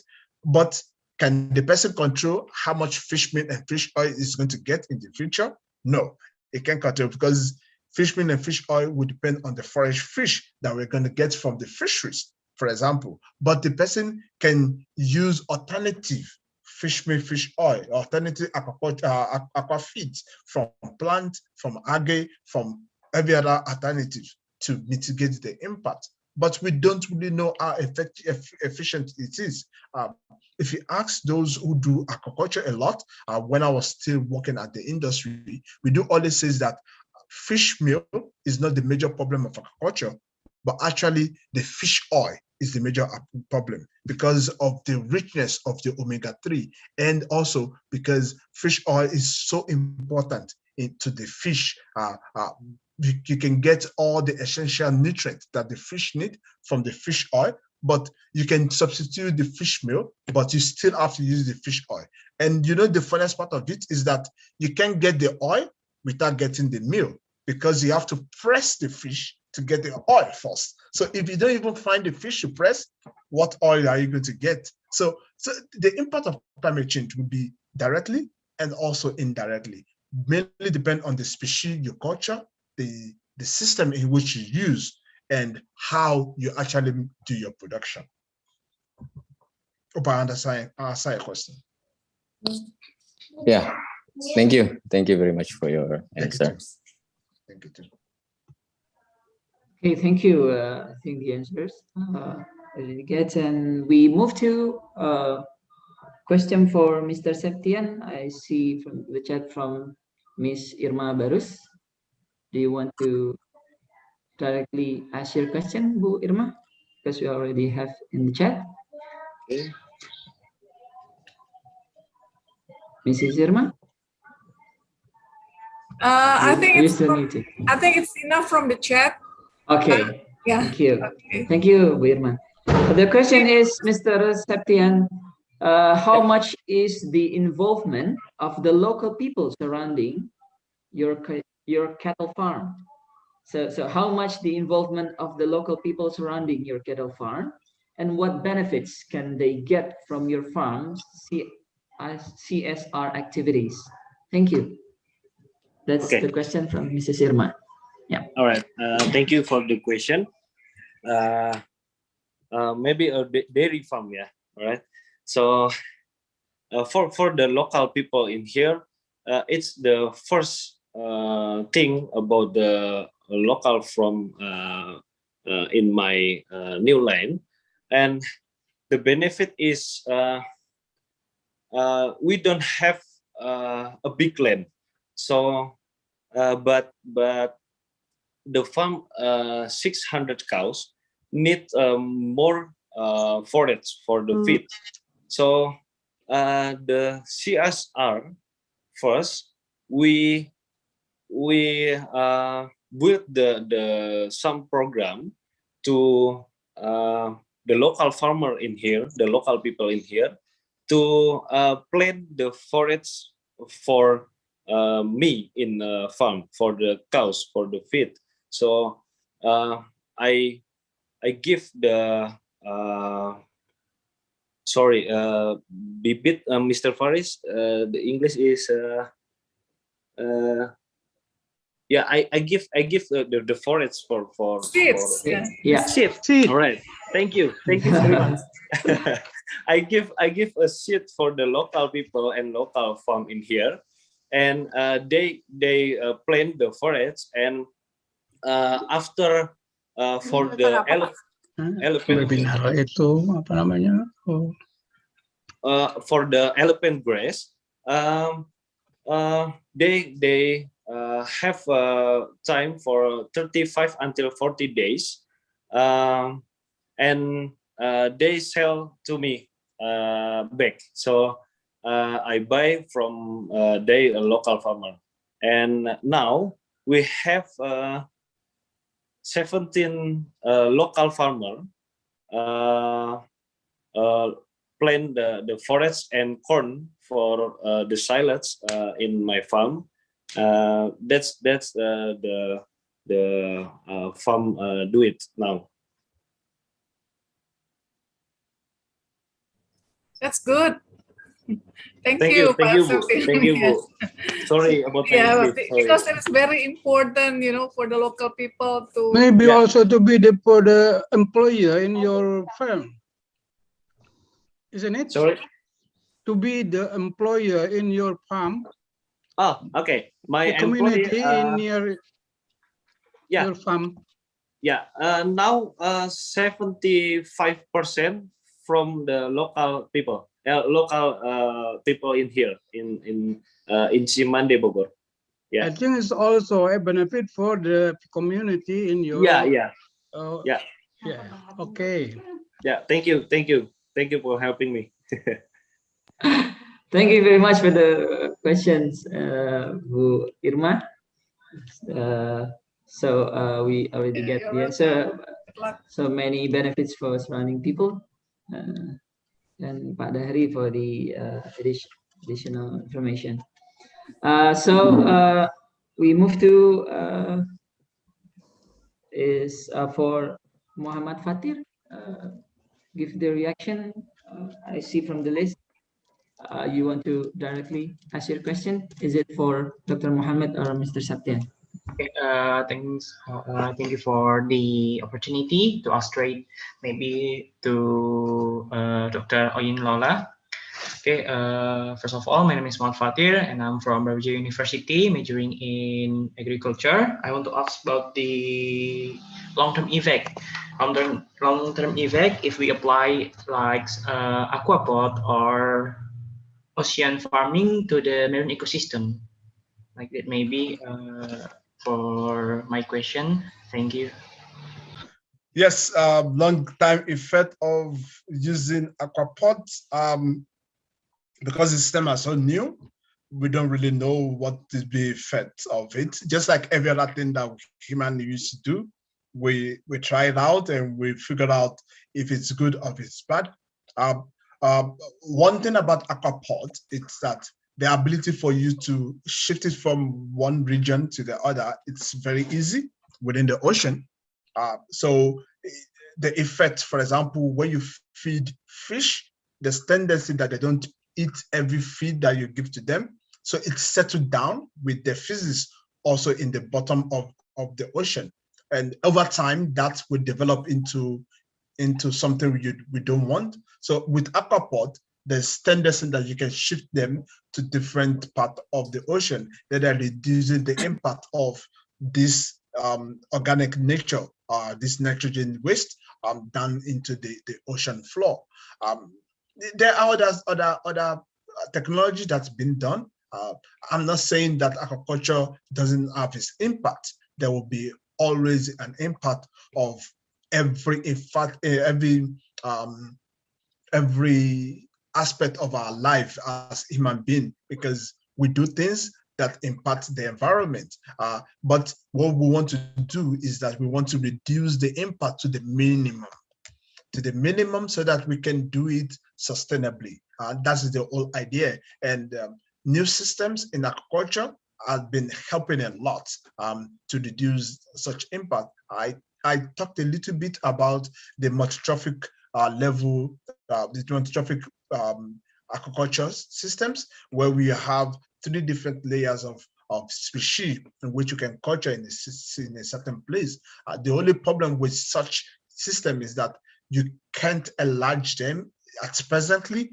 There's no much a commercialized system like that. But we can use other systems. For example, we can use the recirculating aquaculture system, which are just within a certain area, and you can control how much waste you use, how much waste you pump out into the environment.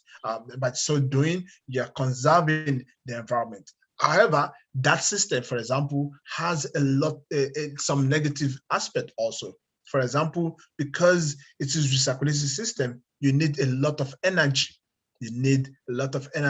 And if you're using energy, for example, from gas turbine, you are going to emit emission. So what you want to do in your farms, for example, some months ago, I was part of a research team that will develop a archery farm that uses solar energy. Instead of using the regular energy or gas energy, turbine energy, we use solar energy. So building new technology that reduces our emission will help us to produce more food sustainably in the future. I hope I answered your question.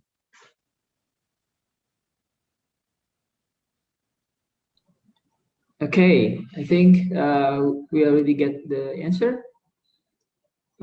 Muhammad Fatir, Mr. Muhammad Fatir. Okay, thank you for the answer, Ms. Oyin Lola.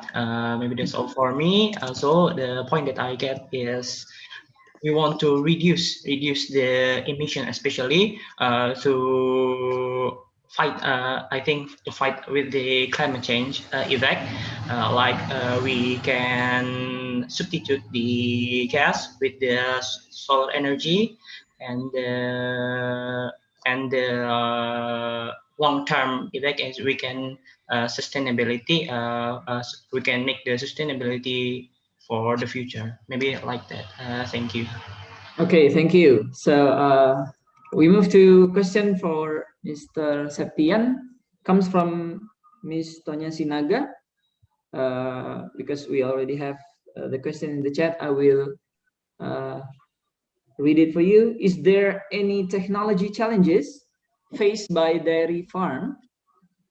If Ms. Tonya mean SMA is small medium enterprise. So is there any technology challenges faced by dairy farm small medium enterprise? Also, can you give an example on having a technology based case difficulties and the solution for it? Can you help me, Pak, to translate the question? Okay. I'm sorry. Mungkin ada teknologi challenge ya, perlu challenge tantangan yang dihadapi oleh peternakan sapi perah yang small medium. Apakah ada teknologi yang menjadi challenge yang dihadapi begitu ya? Kemudian mungkin bisa diberikan dengan contohnya gitu, Pak Septian. Yeah, okay. Thank you, Mr. Faris, for helping me. Based on difficulties katanya, berdasarkan kesulitan yang dihadapi begitu ya. Oke. Perlu ditambahkan nggak, Pak? Silakan Bu Tanya. Sepertinya sudah mengerti ya, kurang lebih seperti itu.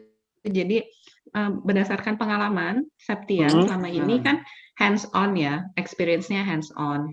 Jadi selama ini apakah pernah ada kesulitan yang dihadapi berhubungan dengan teknologi? Lalu kasusnya seperti apa dan solusinya seperti apa? Seperti itu. Boleh memberikan contoh dari pengalaman Septian? Okay. Thank you for the question, Bu. Thank you. Okay. The first problem is about the technology is in Indonesia we very difficult to find the factory, the agricultural factory in Indonesia, like maybe factory in other country. So we need to, for example, my technology in farm that is from China, Italy, and Turkey. So we need to try to buy the technology from other country. That's the problem for farmer maybe. We don't have time to find the machine, the technology in maybe like online shop. So we need a friend maybe, or we need a link to helping me to get the technology and to get the machine. But we know now we easier to get information from maybe the Google and the YouTube. So for the farmer is you need to open the YouTube maybe, or open the Google, just get the picture, and maybe you need to have a link or friend to get the machine from the other country there. Yeah, that's a problem in Indonesia, but now I think it's easier for us with new like online shop now, Google and YouTube. Yeah, maybe that's the problem. So yeah, sorry. One thing for the farmer, like silage machine. If you see the in the YouTube and the Google, you can see the big machine, and I think that's expensive to medium farm in Indonesia. But now, if you write the in the Google, you can write like a small machine silage, and you can get now about the like a machine silage, the smaller. So that's the good price and not expensive, I think, for the medium farm in Indonesia. Yeah, that's it. Okay, Ms. Tonya? Yeah, thank you for the answer. And if I may, it also the I gave this almost similar question to Mr. Mohammed for the aquaculture. Based on your maybe research or experience, do you have any? Do the fishermen have any difficulties or challenges that related with technology, and what is the case example and what is the solution for it? Thank you. Thank you very much for the question. I think with technology, it always depends on which part of the world you are, right? In some developed countries, they have a lot of technology and they can able to use it. In some areas, technological know-how is so limited, they can't do that. I'm a Nigerian, so if I have projects that I have to do with Nigerian colleagues, we do always want to do what we call capacity building, in which we explain how this technology actually work. In the last project that I mentioned about the solar panel powered hatchery, we did a capacity building where we train those who can use it how to use the technology. So it's so important that way. In most cases, the technology, you can get it in Nigeria or in developing countries, so you have to import them from overseas to Nigeria. These are the major aspect of what it's been done, and how important is for us to expand our technological know-how to the farmers that actually need it to make the production. In West African countries, for example, you find there's a lot of fish, forest fish, the small fish, but there's no much fish, what we call factories that can turn them to fish meal and fish oil.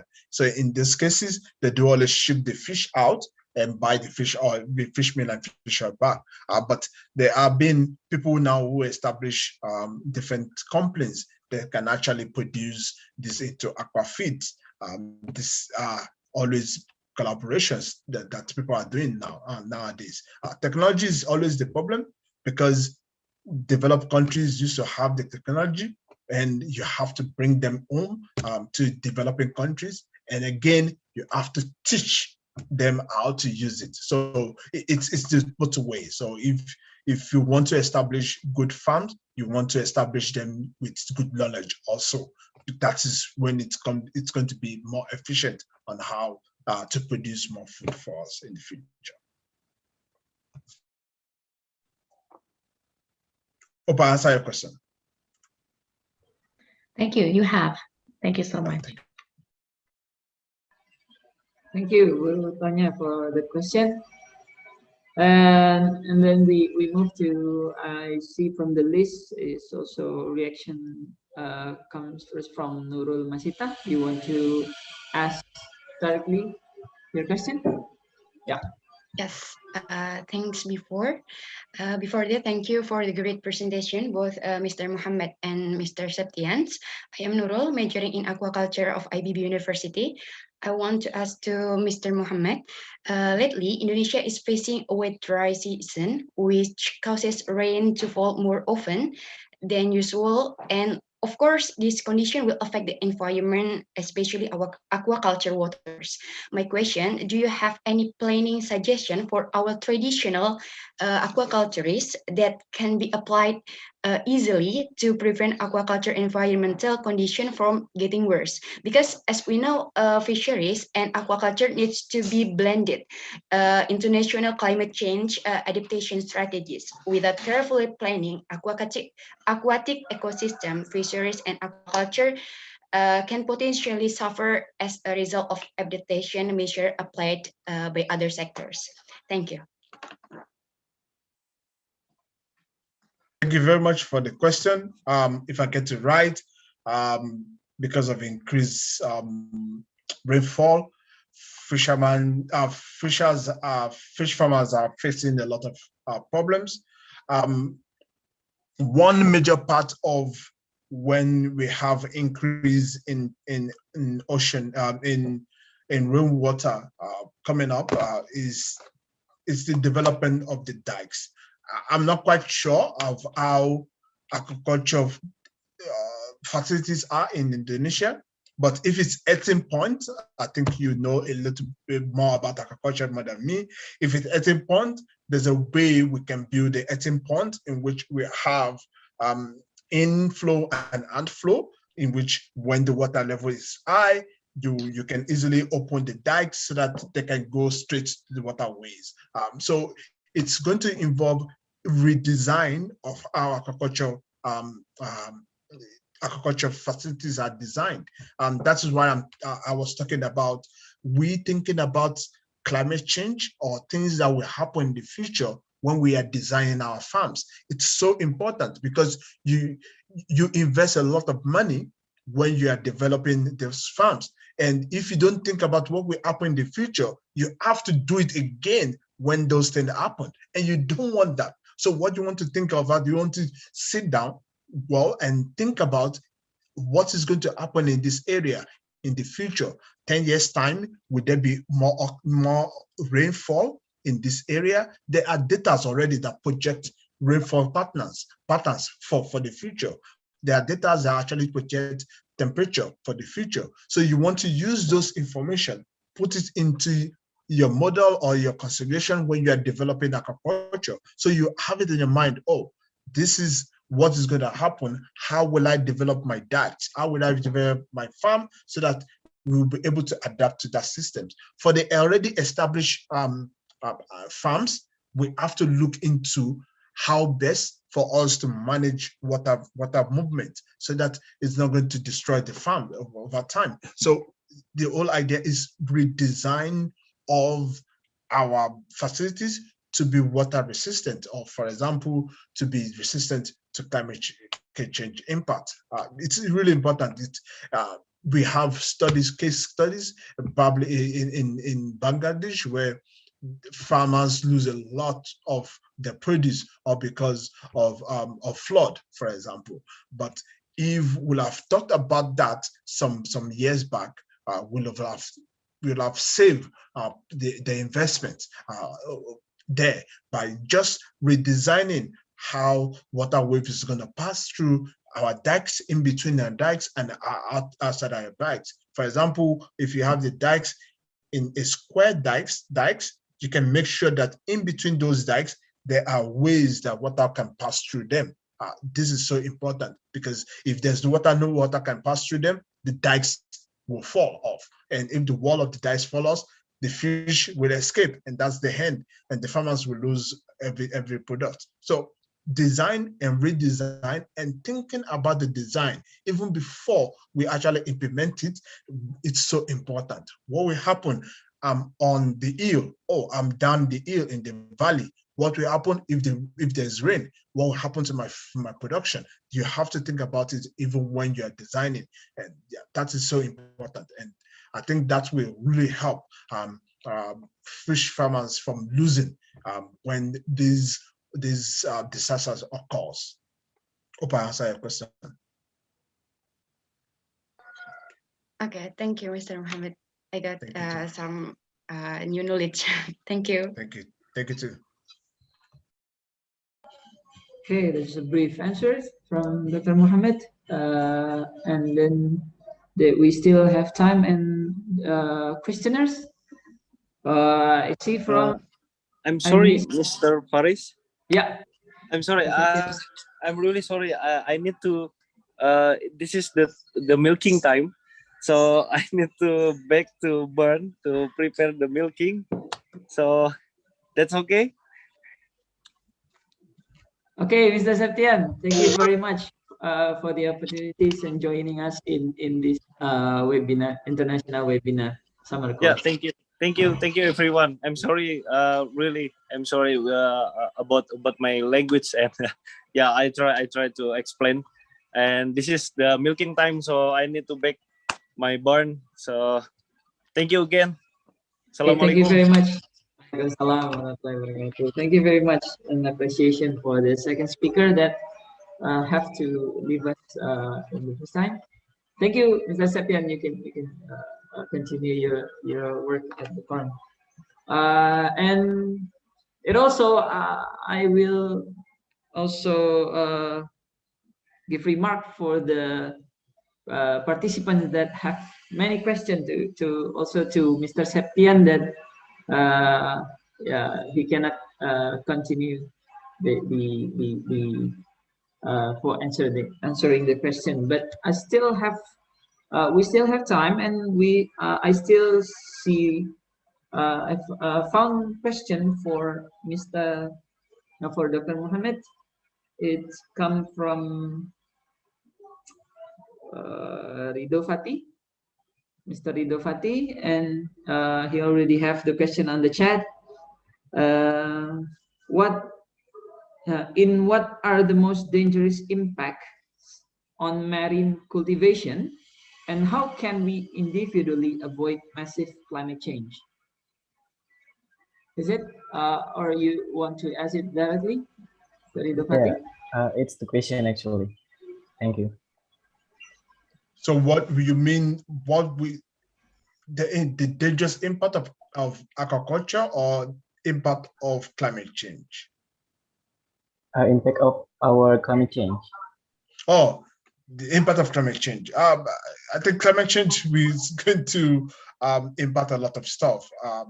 As I said earlier on, our oceans are in threats because of climate change, because ocean absorb CO2 and also absorb temperature from the excess temperature from the atmosphere.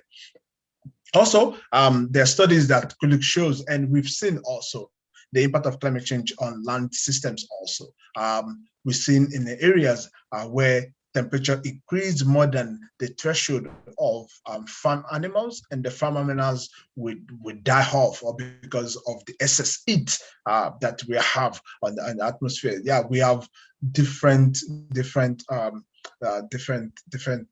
impacts that we know of. Recently, if you listen to news in Pacific coast of Canada, here in Vancouver and Richmond and BC generally, we have something we call heat waves, in which temperature raises from about 20 degrees up to about 40 degrees. We are so sweating, despite the fact we are in temperate region.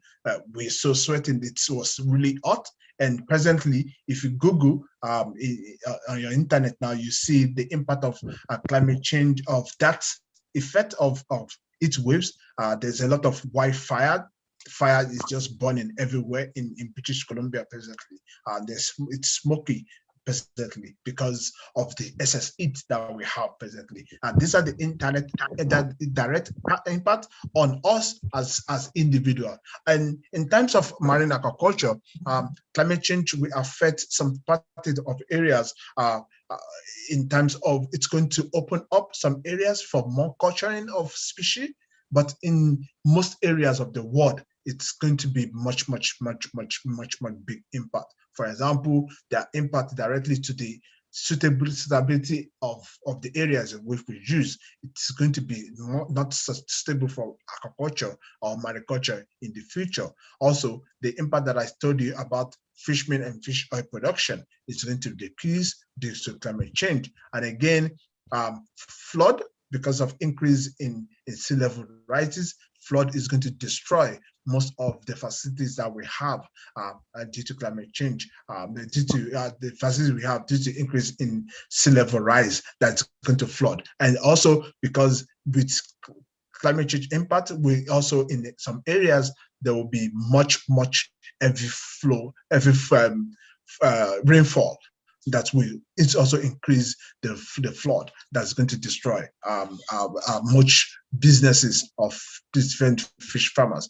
There's tons of impact, dangerous impact of climate change on marine aquaculture, both to the business itself, because, for example, in the areas which they have insurance, for example, they insure their businesses, aquaculture in the area that is more sustainable to much problematic to climate change, will the insurance premium will go high, and the cost of doing businesses in that area will be so high. And that will affect how much the fisherman is going to sell its product at the long run. And that will affect us also how much food we're going to have in the future. There's tons of direct and indirect impact of climate change on all our food systems, not only in aquaculture, to fisheries, to agriculture, to land-based systems like livestock. There's tons. With increase in CO2 emission, we might be in trouble by 2050. And it's now that we have to work towards having a better life by 2050, and also by 2050 and beyond. So the best thing for us now is to be mindful of what we do now that will increase how much CO2 that we emit in the future. There are different examples of how we can reduce our carbon emission by using alternative energy sources that are sustainable. It's really important for us to look into that. Countries need to shift from using fossil fuel to generate electricity to using wind turbine or using hydro turbine to generate solar energy to produce energy for the use. And that way we can easily reduce how much CO2 we have in the atmosphere. Hope I answered your question. Yeah, thank you, Mr. Mohammed, for your great explanation. Thank you. Okay, thank you for the question, Mr. Rido. And then I think from the list of the question, there's still maybe another last question for Dr. Mohammed. Maybe this is the last question from Mafita. Miss Mafita, she still give reaction? I think this is the last question for you, Dr. Mohammed. We please to Ms. Rahmavita, if you want to ask directly. Yes, Mr. Can you hear my voice? Yes, clearly. Okay, so my question is for Mr. Mohammed. The question is, what do you think about overfish or overfishing that often happens and that can make the effect of climate change worse, even worse, by creating conditions that the fishing populations will be more sensitive to the environmental changes. What do you think about that, and how can we solve that problem? Thank you. Thank you very much for that very important question. Overfishing is one major crisis that human beings created themselves. We actually created ourselves. It's something we can stop if we want to stop it. There are regions of the world in which people take a lot of fish that they don't even use a lot of fish they take out of the ocean.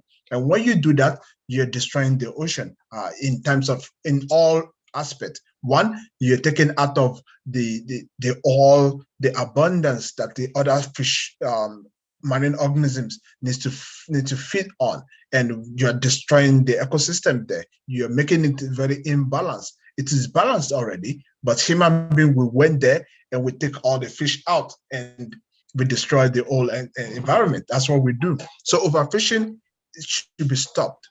But it's not something we can stop individually as individually, because it has to do with the corporations. We have to do with how we manage our fishery resources. So it goes back to what I said in one of the questions: is what are you going to do as individual, as individual, as global citizen? It's really important for us to know what to do. I always say that I have 5 bullet points on how we can contribute to the betterment of the ocean as individual.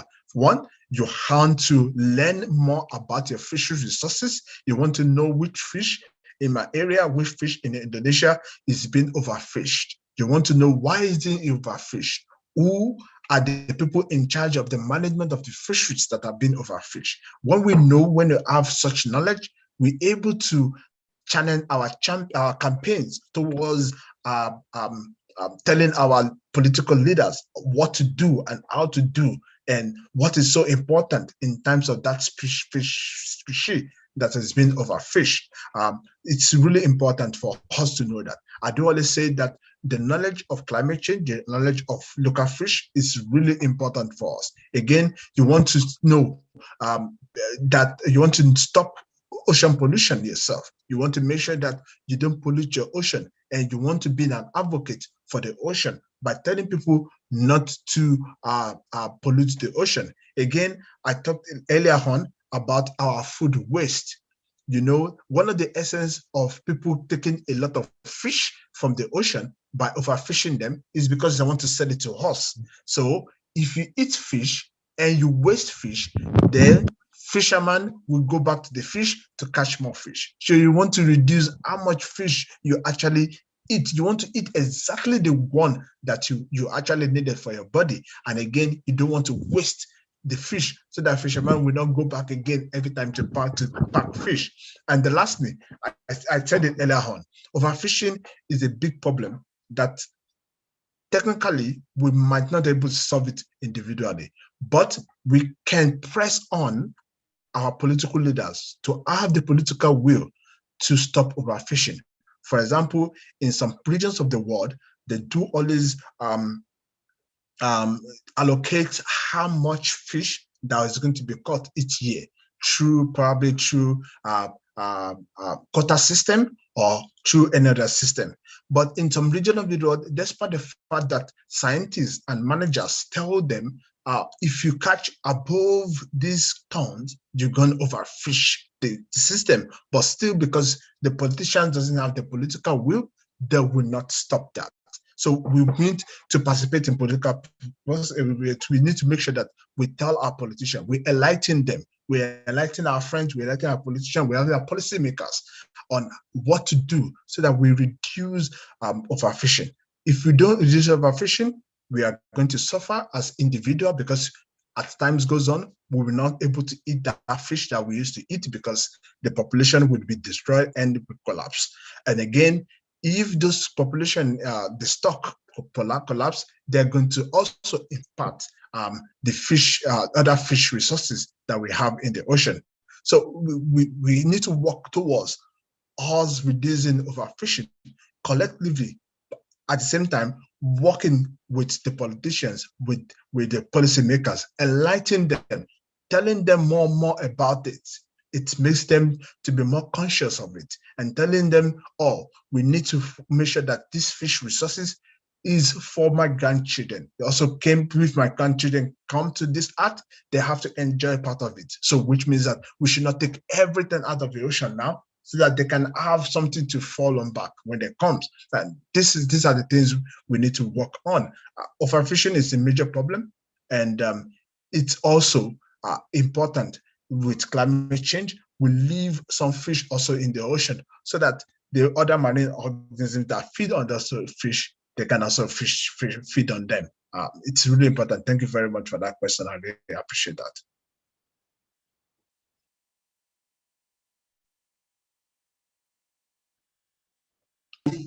Yeah, thank you very much for the answer, Mr. Mohammed. Hope Ms. Ramavita get the answer. And yes, I think time limited us, and I think we already reached the end of the for the discussion. And I'm sorry, apologize to Miss Miss Fahri, sorry, Fakita Savana Mumtaz, and also Miss Donita, Mr. Ivan Taufik, and Miss Anis Kusairia, and for the answer question. But I hope we hope that you can get the answer in the next opportunities. But thank you very much for delivering deliver a question for the speakers. As this the end of discussion, I will resume make the conclusion for our discussion for today. From what Dr. Mohammed have delivered the presentation. As the demand for seafood has increased, technology has made it possible to grow food in coastal marine waters and the open ocean. Aquaculture is a method used to produce food and other commercial products, restore habitats and replenish wild stocks, and rebuild populations and threatened and endangered species. Apart from that, climate change is an additional pressure on top of the many fishing pressure, loss of habitat, pollution, disturbance, introduced species, which fish stocks already experience. The impact of climate change must be evaluated in the context of other anthropogenic pressures, which often have much greater and more immediate effect. Factors that can shape climate are climate changes. These include such processes as variation in solar radiation, deviations in the Earth orbit, mountains building, and continental drift, and changes in greenhouse gas concentration. Some parts of the climate system, such as the oceans and ice caps, respond slowly in reaction to climate changes because of their large mass. Therefore, the climate system can take centuries or no longer to fully respond to new external changes. I think that's my resume for Dr. Mohammed for the presentation. And resume for Mr. Septian Jesya Wijaya. Is Indonesia's dairy industry has seen market demand rising more than 10% annually over the past decade due to changing consumer habits and population growth. Technology in the dairy industry include milking parlors to robots to sophisticated software. Farmers are increasingly using technology to make management decisions on the farm. To ensure their product is of the highest quality, farmers utilize complex refrigeration methods as well. As technology evolves, the dairy industry will continue evolving with it. The future of technology in the dairy industry echoes the trends of today. Drones are used to scan fields, facial recognition software is being developed for animals, and cell phone apps are used to monitor herd health. Our farmers strive to promote a quality product, animal care, and sustainable practices, a key foundation of these mentioned quality checks at every step. That's the resume for Mr. Septian. And we would like to send our best regard and huge appreciation for the two speakers in the webinars today, especially for Dr. Mohammed that still join us till this early morning in Canada. Dr. Mohammed, is it already reached the morning? Is it at AM? It's like 6 minutes to 2 a.m. now. 6 minutes to 2 a.m. Thank you very much for the willingness and for the sharing with us for the knowledge for the discussions. It's very, very wonderful. And distinguished people, academic people, participants of the summer course, and guests. I think we have reached the end of this webinar agenda today. And I also greet Pak Bagus Purwanto. Mr. Bagus, do you have something to give with the speakers and the participant, Pak Bagus? As Pak Bagus is the Vice Dean of the Academic in College of Vocational Studies, Dr. Mohammed.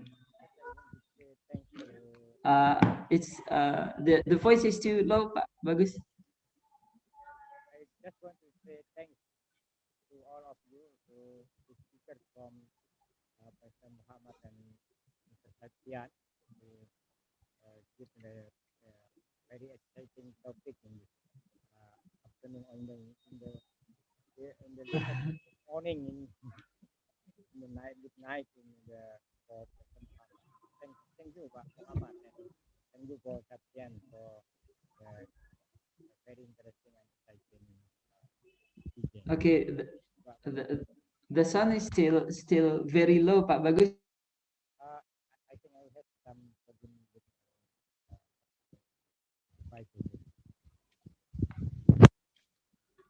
Okay. Okay, thank you. Okay, thank you, Pak Bagus, for the. Welcome. Thank you. Thank you, Pak Bagus, for the speech. Thank you very much again for the speakers, the participants and guests for the this summer course international webinars, and then thank you very much for the participation and cooperation, active participation. Yeah, there's since there are many questions and active response from the questioners.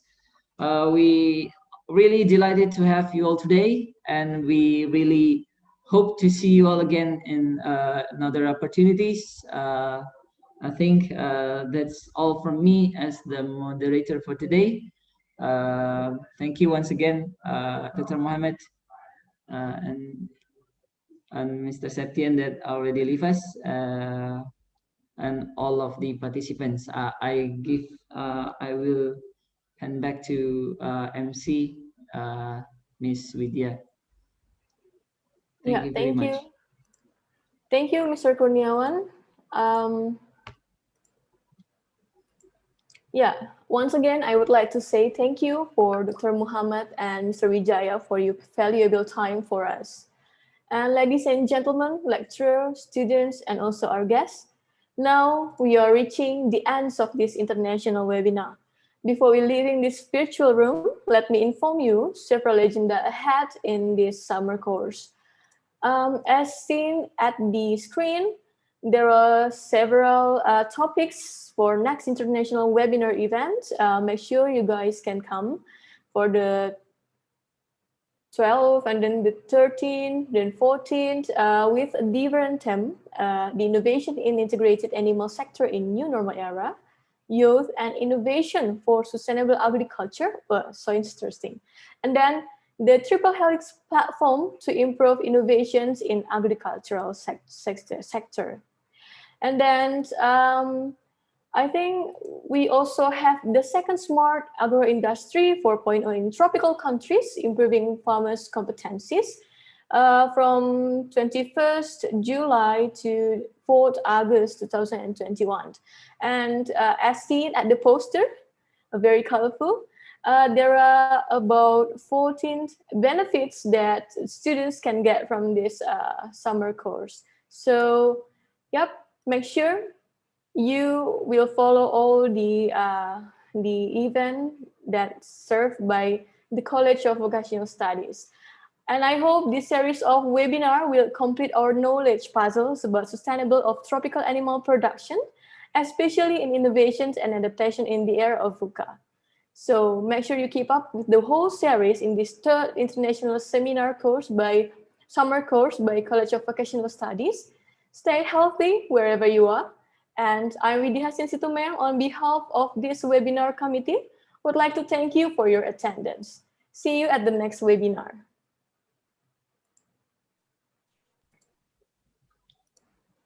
Thank you very much. See you again next time and another opportunities. Thank you, Miss Widya, Mr. Faris, Pak Bagus. Thank you, Pak Bagus. Thank you. Thank you very much. Dr. Muhammad, thank you very much.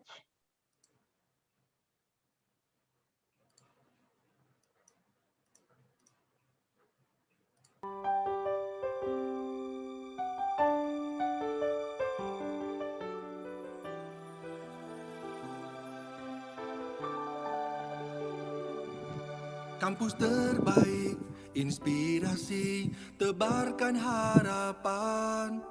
Kampus terbaik, inovasi, wujudkan impian. Kampus terbaik, integritas, kuatkan tujuan. Kampus terbaik, beri terbaik untuk negeri, untuk umat manusia dan alam semesta.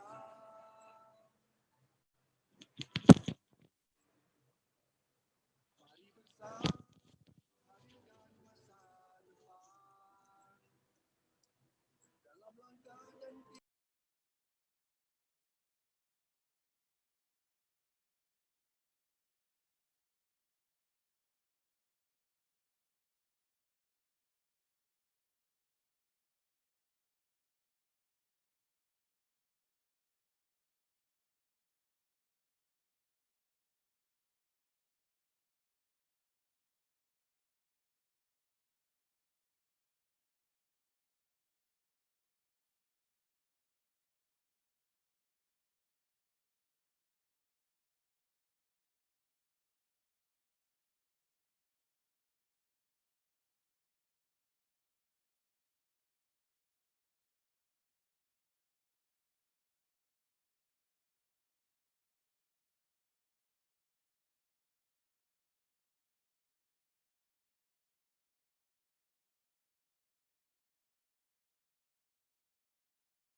Izin and meeting for all ya?